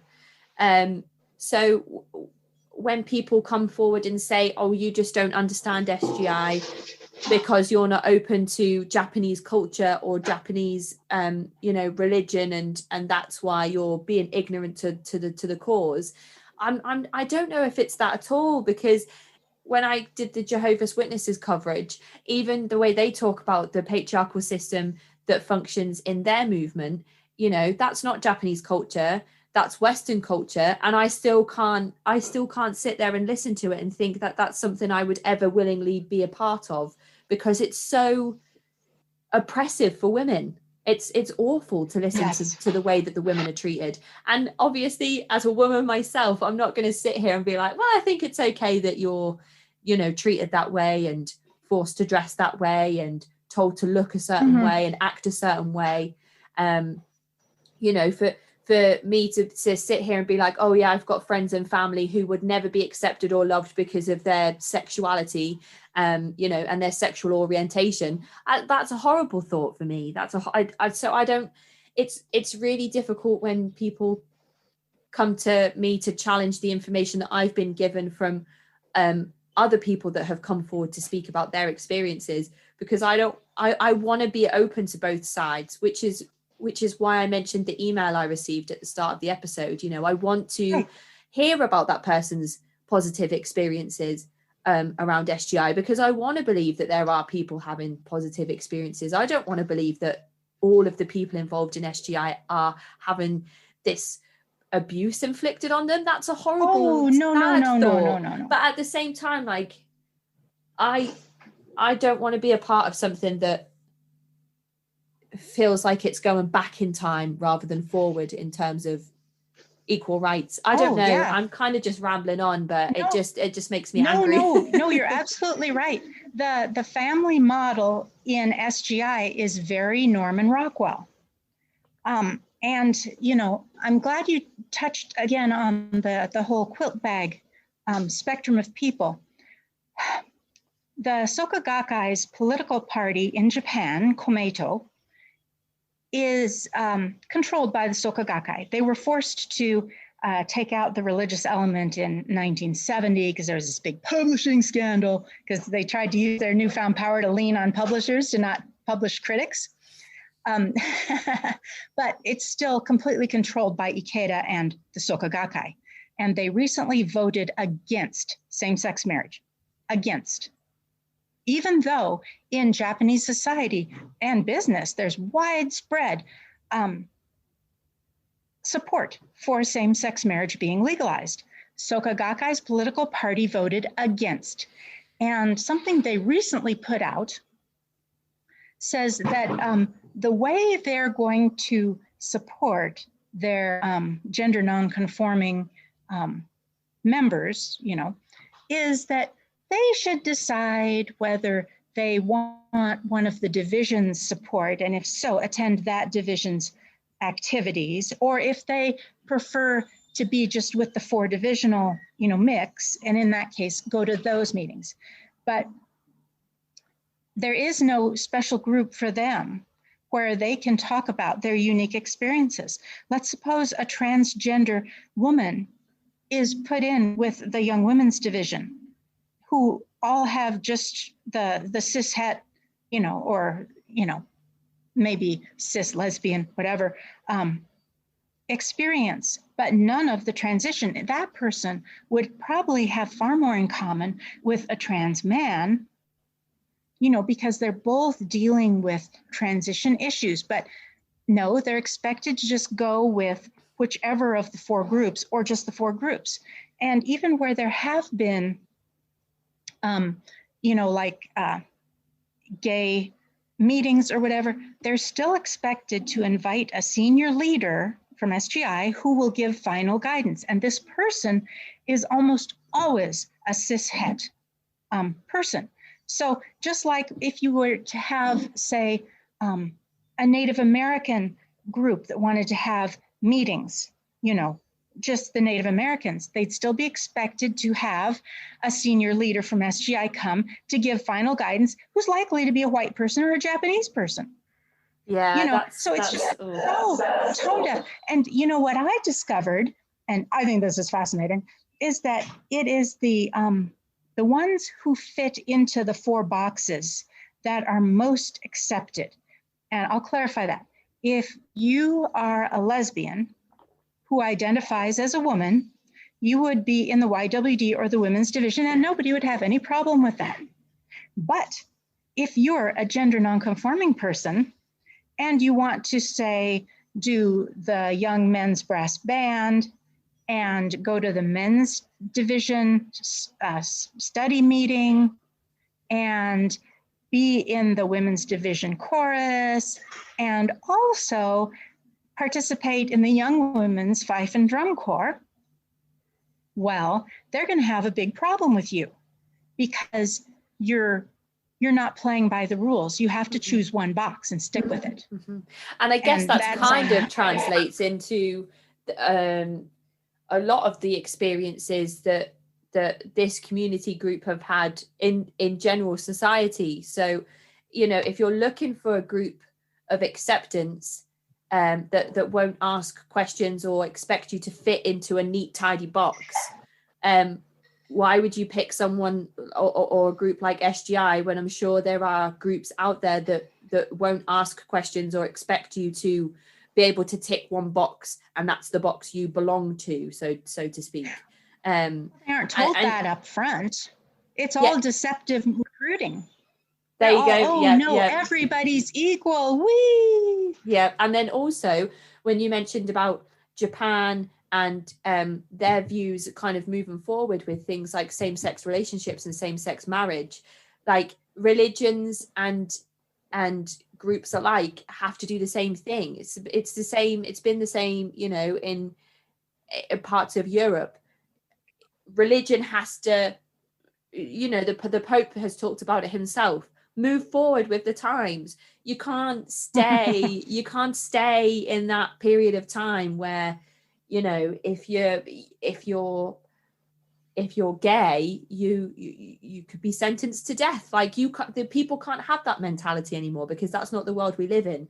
So, you know, the SGI used to require its leaders to be married. And if you were a gay man who was a candidate to be promoted, you had to get married. And I remember hearing one man talking about this. So he found, you know, a nice enough woman who was willing to do this arrangement. And then shortly thereafter, there was one of the Japanese leaders in his face screaming at him, "You have to make love to your wife. You have to make babies for Kozen Rovo." Oh, gosh. You know, just crazy stuff. In fact, the place I started practicing, there were two headquarters, and the other headquarters was the men's division leader for the headquarters was an obviously gay man. And I was told that he had recently gotten divorced from this woman who was a chapter leader, and she was obviously a lesbian, but they'd been forced to marry. So it was definitely a marriage of convenience for them, because neither one was each other's cup of asparagus, you know what I'm saying? And so, you know, I mean, SGI, most of its membership is female. It's 2-to-1, female to male. So I don't even know. They decided to make gay-friendly noises because gay people have a lot of money to spend, you know, and all that. But still, it is very old-fashioned. No religion, especially an intolerant one, is going to be on the vanguard of societal change. They all have to be dragged kicking and screaming into the modern era because they have been profiting from the status quo. That's why religions never, ever fight against the status quo in any meaningful way.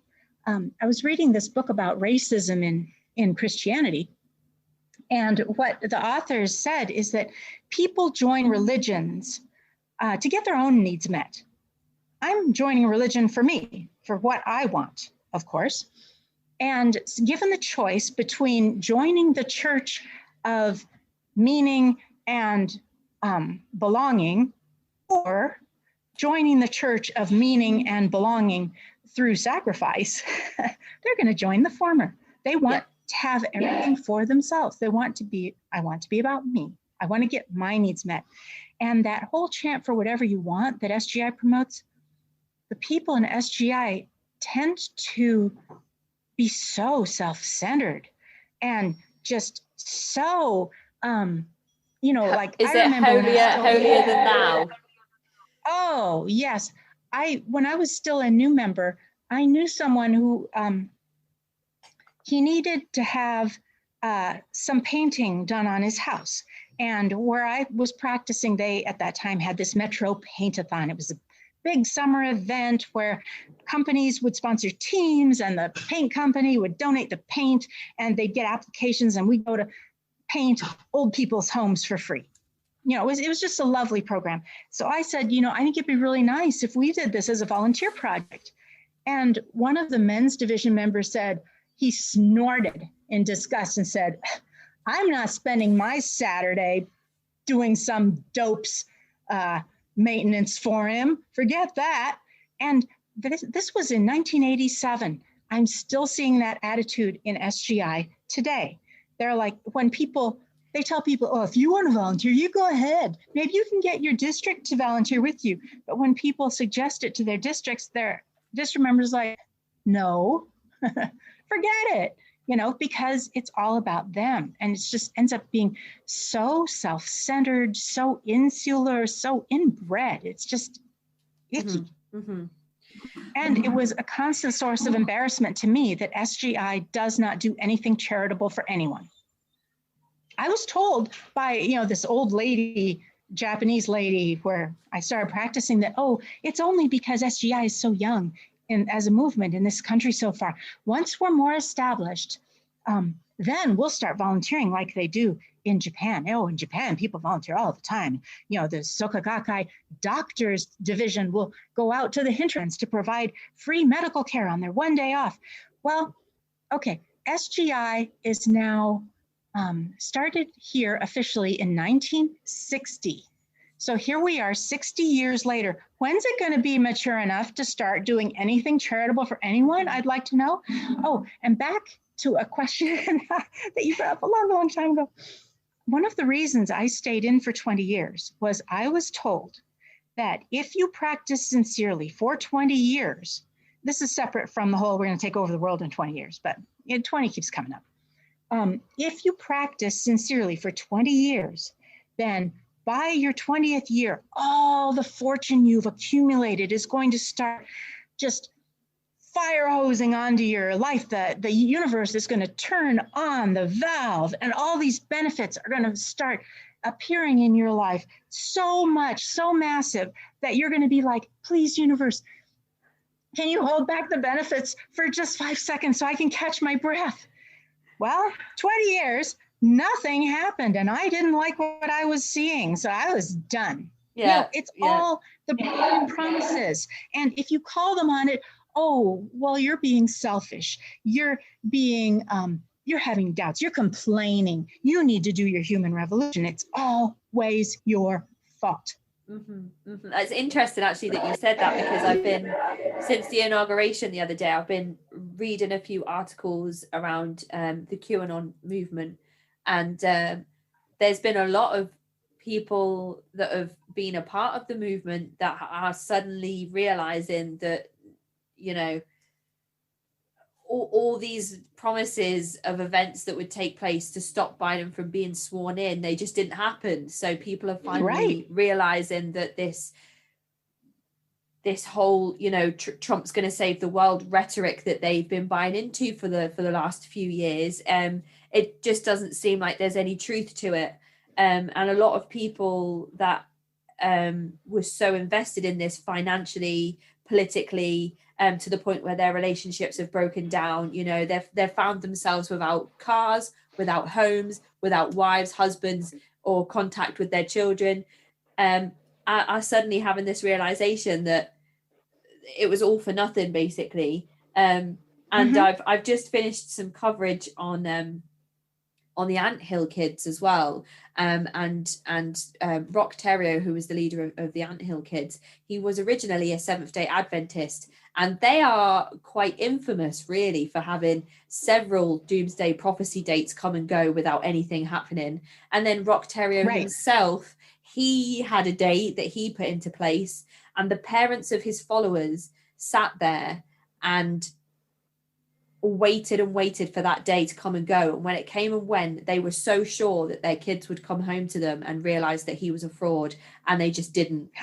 They just stayed with him because they believed that, you know, he said, oh, the date just didn't match up with heaven's timeline, and they believed that. So there's both sides, isn't there? There's, you know, you opened your eyes after 20 years and said, oh, hang on a minute, no thanks, that's enough. Some of these QAnon followers have been like, well, Joe Biden's president, what happened? Whereas some Q followers are like, no, there is a plan, it's still going to happen, it's just been delayed. So it's interesting to see just where people's loyalties and commitment to these causes, how far they go in terms of false promises and things. But I've got two last questions to ask you before I hand it over to you and ask if there's anything you want to add. And one of them is the partner that you're with now, were they also a member of SGI? And if so, did you leave at the same time? And where is SGI's leader? What do you think has happened to him? Oh, yes. Okay. Well, no, my dear husband, we just had our 29th wedding anniversary. Congratulations. Thank you. He was never in SGI, but I knew his sister in the Young Women's Division. And in fact, at one point, I let her move in with me for a few months, and she had her brother and their father over to dinner, and I came in as they were finishing up and was like, whoa, she wasn't very attractive, and he was hot. Oh, smoking. So anyway, we were engaged within 3 months and married within less than a year. Wow. Total whirlwind. And there had been this kind of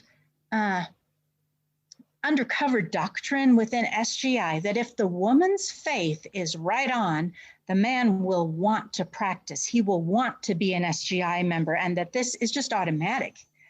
And so, I pressured him to chant and stuff, and he had chanted before, even got a car out of it apparently, but he just wasn't interested. He's also an atheist, and he's a scientist, and I have a sciencey mathy mind too, so that probably explains it. And I had this realization that if he decided to join a church and were pressuring me to go to church, which I hate, and to become a Christian when I loathe Christianity, I just thought how miserable I would be if he were doing that. Mm-hmm. So I completely backed off. And in fact, I brought this up, my YWD, Young Women's Joint Territory leader. I said, this is totally wrong to make women responsible for what a man is going to choose either to do or not to do, because they have freedom just like anybody does, and agency, and there's no reason to believe this is true, and it's just making them crazy. And a month later, there was something in one of the publications to that effect, that, we don't expect women to automatically, that their boyfriends or husbands or significant others are going to want to practice and all that stuff. Interesting. He was, but he was supportive the whole way, and nice enough. He was very busy with work, so I was pretty much doing my own thing. He's still very busy with work. So he was supportive, but he never joined. Well, a few months before I left in like February of 2007, in August of 2006, there was this leaders meeting with one of the national leaders about a new membership card campaign.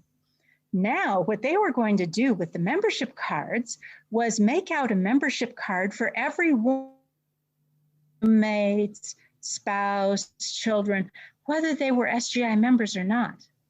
They were going to make out SGI membership cards for them. I said, hang on, why don't we ask them if this is okay? Do it on an opt-in basis. And it's like, no, we're just going to do it. We're just going to have, fill out membership cards for them to provide better support to our members. Yeah. And I said, you know what? My husband has top secret security clearance. He is not an SGI member and does not want to be one. And he does not want a religious organization keeping his personal information on file. Can I make sure that he is not added without his consent? Because he would never give consent. And the answer from this national leader, I knew a lot of the national leaders, but I didn't know this one. He said, we have lots of members who have top secret security clearance and they don't mind having their names on a membership card. I said, he's not a member. He's not a member. So he should not be on a membership card. And this man, this leader, national leader was a man, said, this is the new membership card campaign. And that was the end of it. And I was so steamed. And after that, my chapter men's division leader came up and said, we'll make sure there's no membership card made out for your husband. Yeah, and, it sounds like they just needed like an influx of new members for their statistics or something. I've since confirmed that they did go through with that. It was because ICADA was unhappy at the dropping membership numbers. So they had this campaign and everyone was supposed to fill in all these membership cards so it looked better on paper. And the national general director, the leader was very happy and Japan was very happy. And it was just totally bizarre. And your partner now, I'm guessing he must support the work you do around the subreddit, because obviously the time that you've spent archiving and researching and stuff must be quite significant. So he must be supportive of the work that you're doing. Oh, he's cool with whatever I do. I mean, he's still going to work because he has a company for doing a certain kind of research. So I do it all while he's at work. Right. And, when we're at home, we have our family time and we're fine. But also, we live on a farm now, and we've got lots of fruit trees and a little over 1.5 acres in avocados. So we've got 166 avocado trees and we wholesale the fruit. So that sounds like idyllic. Oh my God, I love it. I do the fertilizing, the weeding. He helps with harvest, which is great because he's this great, big, strong guy. And I have a guy who trims because I don't know how to do that, but everything else, I manage the watering. I do all the paperwork that's related, for the ag department, California ag department. Just everything is what I do. And so that works out really well because he doesn't have enough spare time to do the grove as well. And he doesn't want to, he'll come out, we harvest together, and it's really kind of fun.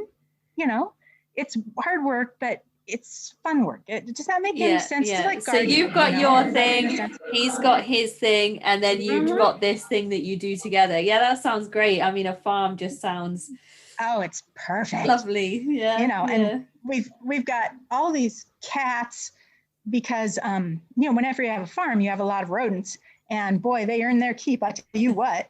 And we have this elderly, very small toy poodle who pretty much just sleeps all the time. Wow. So I managed to carve out some space for SGI whistleblowers, trust me. Yeah. And what about the leader of SGI? What are your predictions on where he's actually disappeared to? Because nobody's publicly seen him for a decade.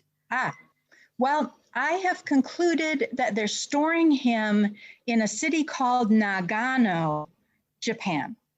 Right. All the latest pictures or reports have been from Nagano. So I've pretty much narrowed it down to that's where they're keeping him.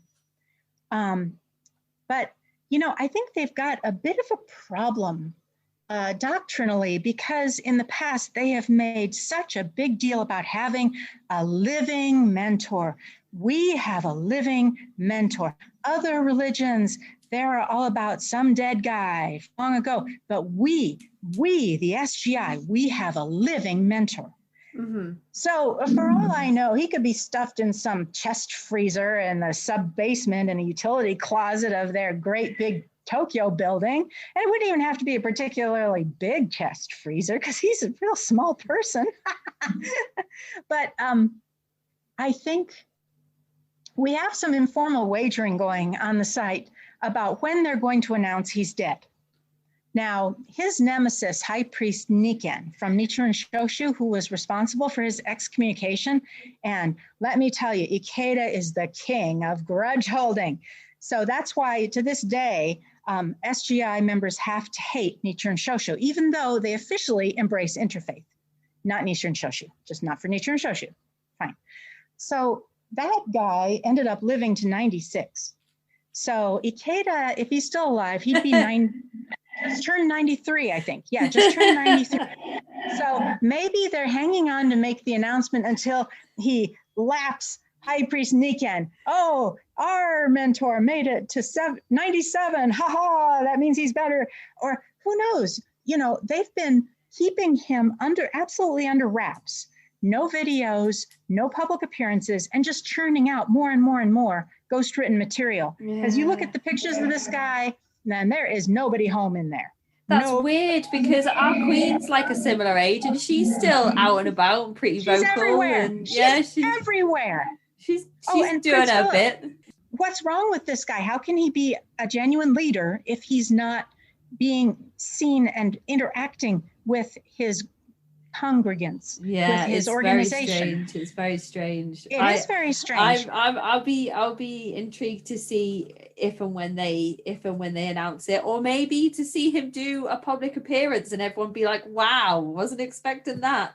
So I will just have to. Yeah, we'll we've been wait asking for that. That'd be so easy. Just have him go on a talk show, one of the Japanese talk shows, and be interviewed. 5 minutes, all it takes. No, but some think that just as there was a big battle over the presidency after Toda died, and it took Ikeda just over 2 years to come out on top of that, that there's going to be some serious infighting for control of this multi-billion-dollar fortune that the Soka Gakkai controls. Yeah. All of the property titles, the deeds, are held by Tokyo, are held in Japan. So the buildings in the US are owned by the Soka Gakkai in Japan, and it makes all the decisions, all of them. So some think he's going to that he wants to push that pasty, sneering resting face son of his, Hiromasa, into the presidency, because he's been making appearances and accepting honorary awards in his father's place, this and that. But then it's going to look even more nepotistic, like Kim Jong next, like a North Korean dictatorship. So that would be very bad optics. And what's funny is Ikeda's favorite son, who looked the most like him, died at age 29 back in, I think, 85? Was it 85? Whatever, 84, of a perforated ulcer. Even then, that sort of thing was almost never fatal. Yeah. So he has 2 sons left. You hardly ever see the younger son, but he has no grandchildren. He's 93, and his sons have not reproduced. Apparently, the one that died had a couple of grandchildren, and the rumor was that son's widow had been one of Ikeda's favorite mistresses, whom he hooked up with his son. Yes, and she was supposed to be quite a beauty. Well, right after he died, the wife, Ikeda's wife, was saying, I just can't believe how close we are. We couldn't be closer if she were my own daughter, and we're going to support them and help them with the grandchildren and all this stuff. And then she disappears. And apparently this is a thing that happens in Japan, kind of dividing the family, because they don't have the same view of like visitation or rights. If a woman wants to divorce her husband's whole family, she can do that. And she walks and she takes the kids, and they never see them again. And though they have disappeared from the Ikeda family picture completely. If she was beautiful, and rumor has it she probably had no trouble finding a new husband. And I don't know if her children with her first husband, Ikeda's son, even know they're related to the Ikedas. Yeah, or on the more sinister, they'd be in their 30s by now. They might not have wanted the scandal, so they, removed the problem or paid her off or anything. Oh, that is scandalous. Because what if the children were Ikeda's children? That's what I thought immediately as you said that. That's like, it's like the movies. It feels like when you talked about it, then it sounded like. I never thought that. Well, they could well be, couldn't it? It could well be. I mean, if she was one of his favorites, there's nothing to stop. And I mean,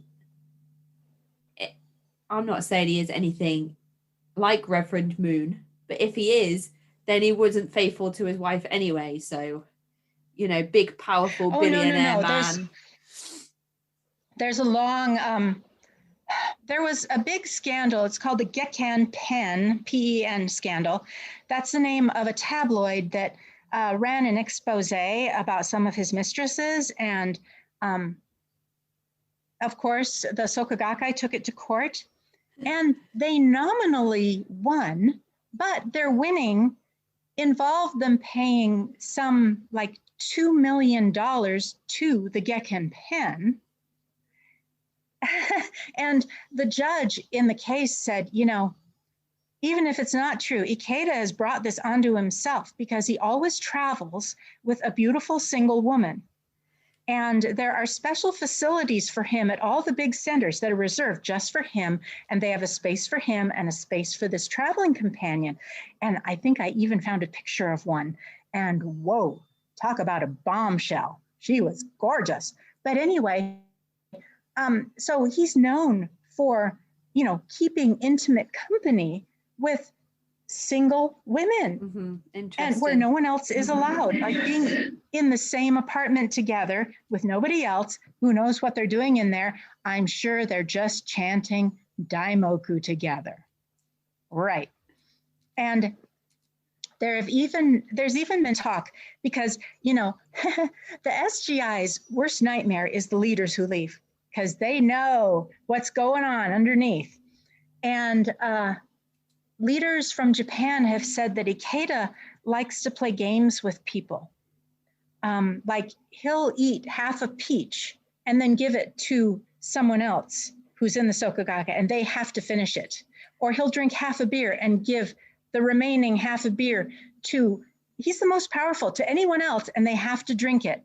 And he does something similar with the Sokogake men, the staff, with their wives. He will sleep with their wife and then see if the man will take her back. Or he will ask one of his mistresses to be married to one of these staffers, and he has to marry her. Or one of his sons. To prove his loyalties. Yeah, who knows? He tried to get one of his mistresses elected by the Komeito back in the day. Tried to give her a seat, in the government. So this guy is just dirty. He's just bad. Ugh. Or was. We'll have to wait and see. Yeah. But Oh yeah. They've cut his allowance. No more of the shiny Gucci suits and the handmade shoes for him. No, he's sitting around in grandpa wear because the SGI, the Sokogake pulled his allowance. I just wonder where he is. Is he alive or not? I kind of don't need to know what condition he's in or anything. Just yes or no really would be nice to know. I'm one of these people that watches unsolved mysteries and then gets really mad because the mystery's not solved. Me too. And I kind of knew it wouldn't be. Apparently he's had his feet amputated. Both or one, not sure, from diabetes. Yes, he's apparently had a couple of major strokes, and are really weird, so weird. Like they had a picture of him in a room with like 4 round tables, with chairs, and the table that he's sitting at with his wife has a tablecloth on it, and she is in front of the camera, and all you can see of him is what's above the table. And he's wearing dark glasses, and they're inside. And it was supposedly in a library, but for the longest time, I thought it was a cafeteria, because why would you have a tablecloth in a library? And in some pictures where they've hauled him out to be seen by certain Sokogake faithful in Japan, he's in a weird car that looks like a cross between like one of those between a golf cart and a Mini Cooper. So these little tiny tall cars, and he's always sitting in the car. You can't see his legs. Like the Pope Mobile. Yes, except, all these photographs, you can't see his legs, or they'll prop him up behind a desk and he's looking down at paper like he's writing, and his wife's all with her biggest, grinniest grin, but you can't see his legs because of the desk. Strange. It's in the way. All of these pictures, they're all choreographed. So, with like this here, so you can't see that his pen isn't actually touching the paper, and, you can't see his legs. And if he is looking up, he's wearing dark glasses, so you can't see his eyes, because when you could see his eyes, they weren't focused. He has not smiled since 2010. None of these pictures feature him smiling. He cannot smile anymore. So how is this consistent with the diamond-like state of indestructible happiness that he promised to everyone if they devoted their lives to the SGI? I just wonder if it's a double, or maybe he's just really Sometimes old and unwell, or maybe he's cryogenically frozen. Maybe they'll mummify him like Lennon, Why not? Maybe. Fun. But anyway, before we finish, because we are running out of time, sure. I just wanted to draw everybody that would be interested to the subreddit. So it is called SGI Whistleblowers. And I just wanted to one word. Yes, I just wanted to hand it over to you to ask if there's anything you wanted to mention specifically about the subreddit, or anything that we've missed. Oh, let me think. Well, for a world peace organization, it's really odd how much military terminology they use. Everything's a fight. Everything's a struggle. They're all about victory and triumph, and we will win. And they're battling. They refer to themselves as a fighting fortress. How is a group that is so steeped in imagery of conflict, how are they ever going to contribute to world peace? And, we get that from the SGI members who attack us online. We have this little support Reddit where we listen to each other, and we have a space where we can tell our stories, and, we help each other where we can. And they hate us. They want to see us shut down. They try to shame us into shutting down. They attack us and accuse us when all we're doing is minding our own business. We aren't picketing in front of their centers. We aren't,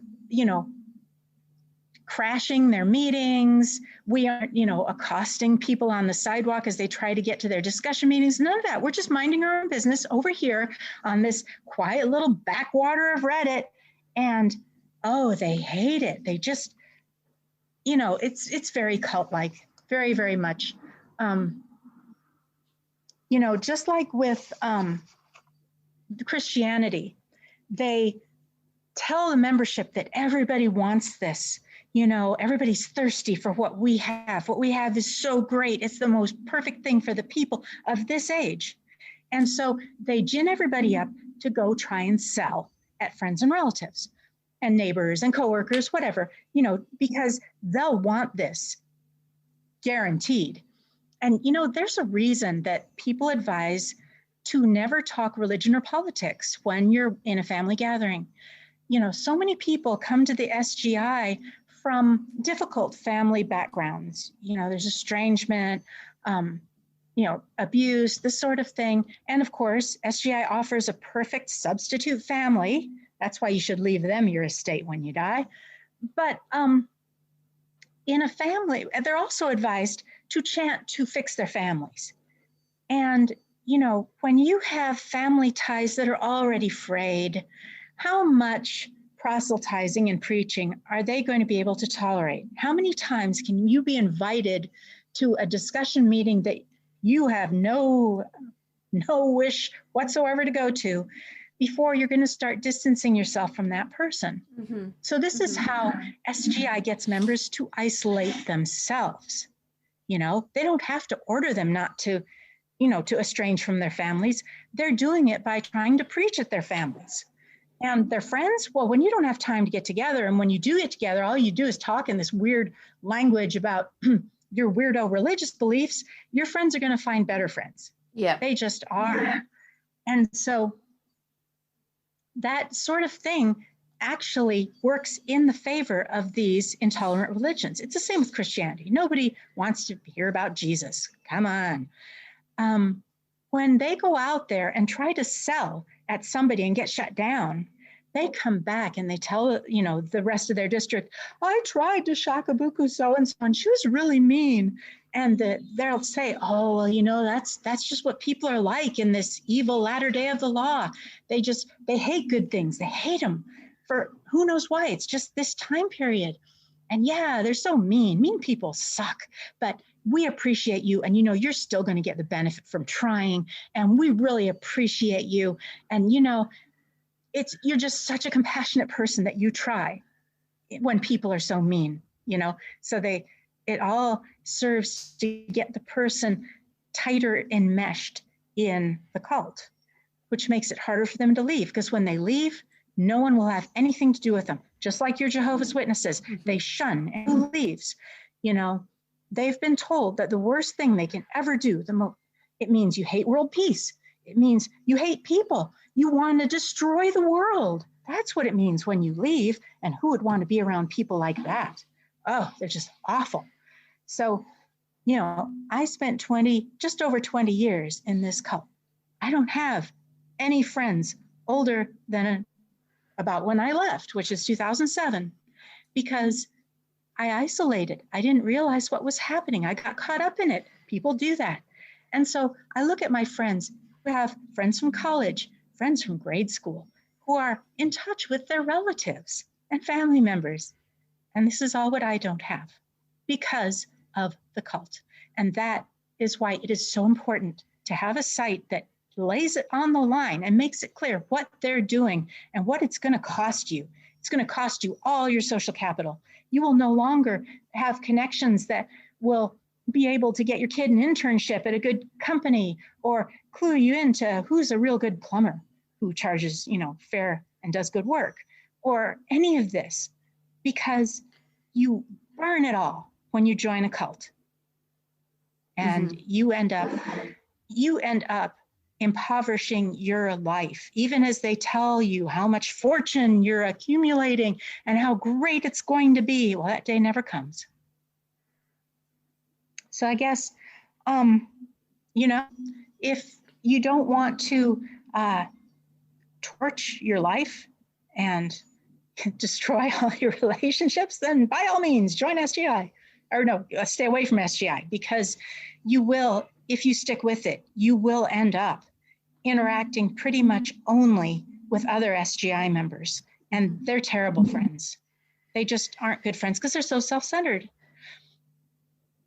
I think one thing you touched on there is something that I spoke to with cult expert Janja Lalich on one of my recent episodes, where she spoke about the importance of keeping the door of communication open with somebody that might be involved in a cult or a sect or a high control movement, and I think that's kind of what you've just said here. Is you alienate yourself and isolate yourself from family members and friends by saying SGI, SGI, SGI, SGI, and right. It must be, when you live and breathe that every single day, it must be difficult to talk or think about anything else, because you don't have anything else. And Janja was saying that it's so important to keep that line of communication open with that family member or friend who is being drawn into such a group. But how long can you physically and emotionally sustain that for before you just can't do it anymore? Well, at what point do they become a stranger to you? Yeah. Of their own doing. And while you're in one of these high control groups that's so focused on getting new members all the time, is that becomes your focus as well. And whenever you meet someone new, you have this agenda playing in your mind.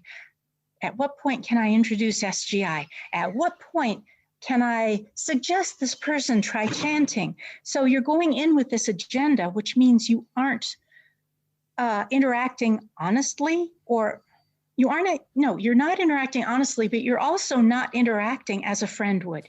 You're not presenting, you might be presenting yourself as a friend, but it's only for the purpose of manipulating this person into joining your group and that sort of thing. So it destroys your ability to make friends while you're in this group, because they'll be pressing you to bring your friends. Why have you told your friend about chanting? Maybe we should do a home visit to your friend together type stuff. It's a real pressure cooker.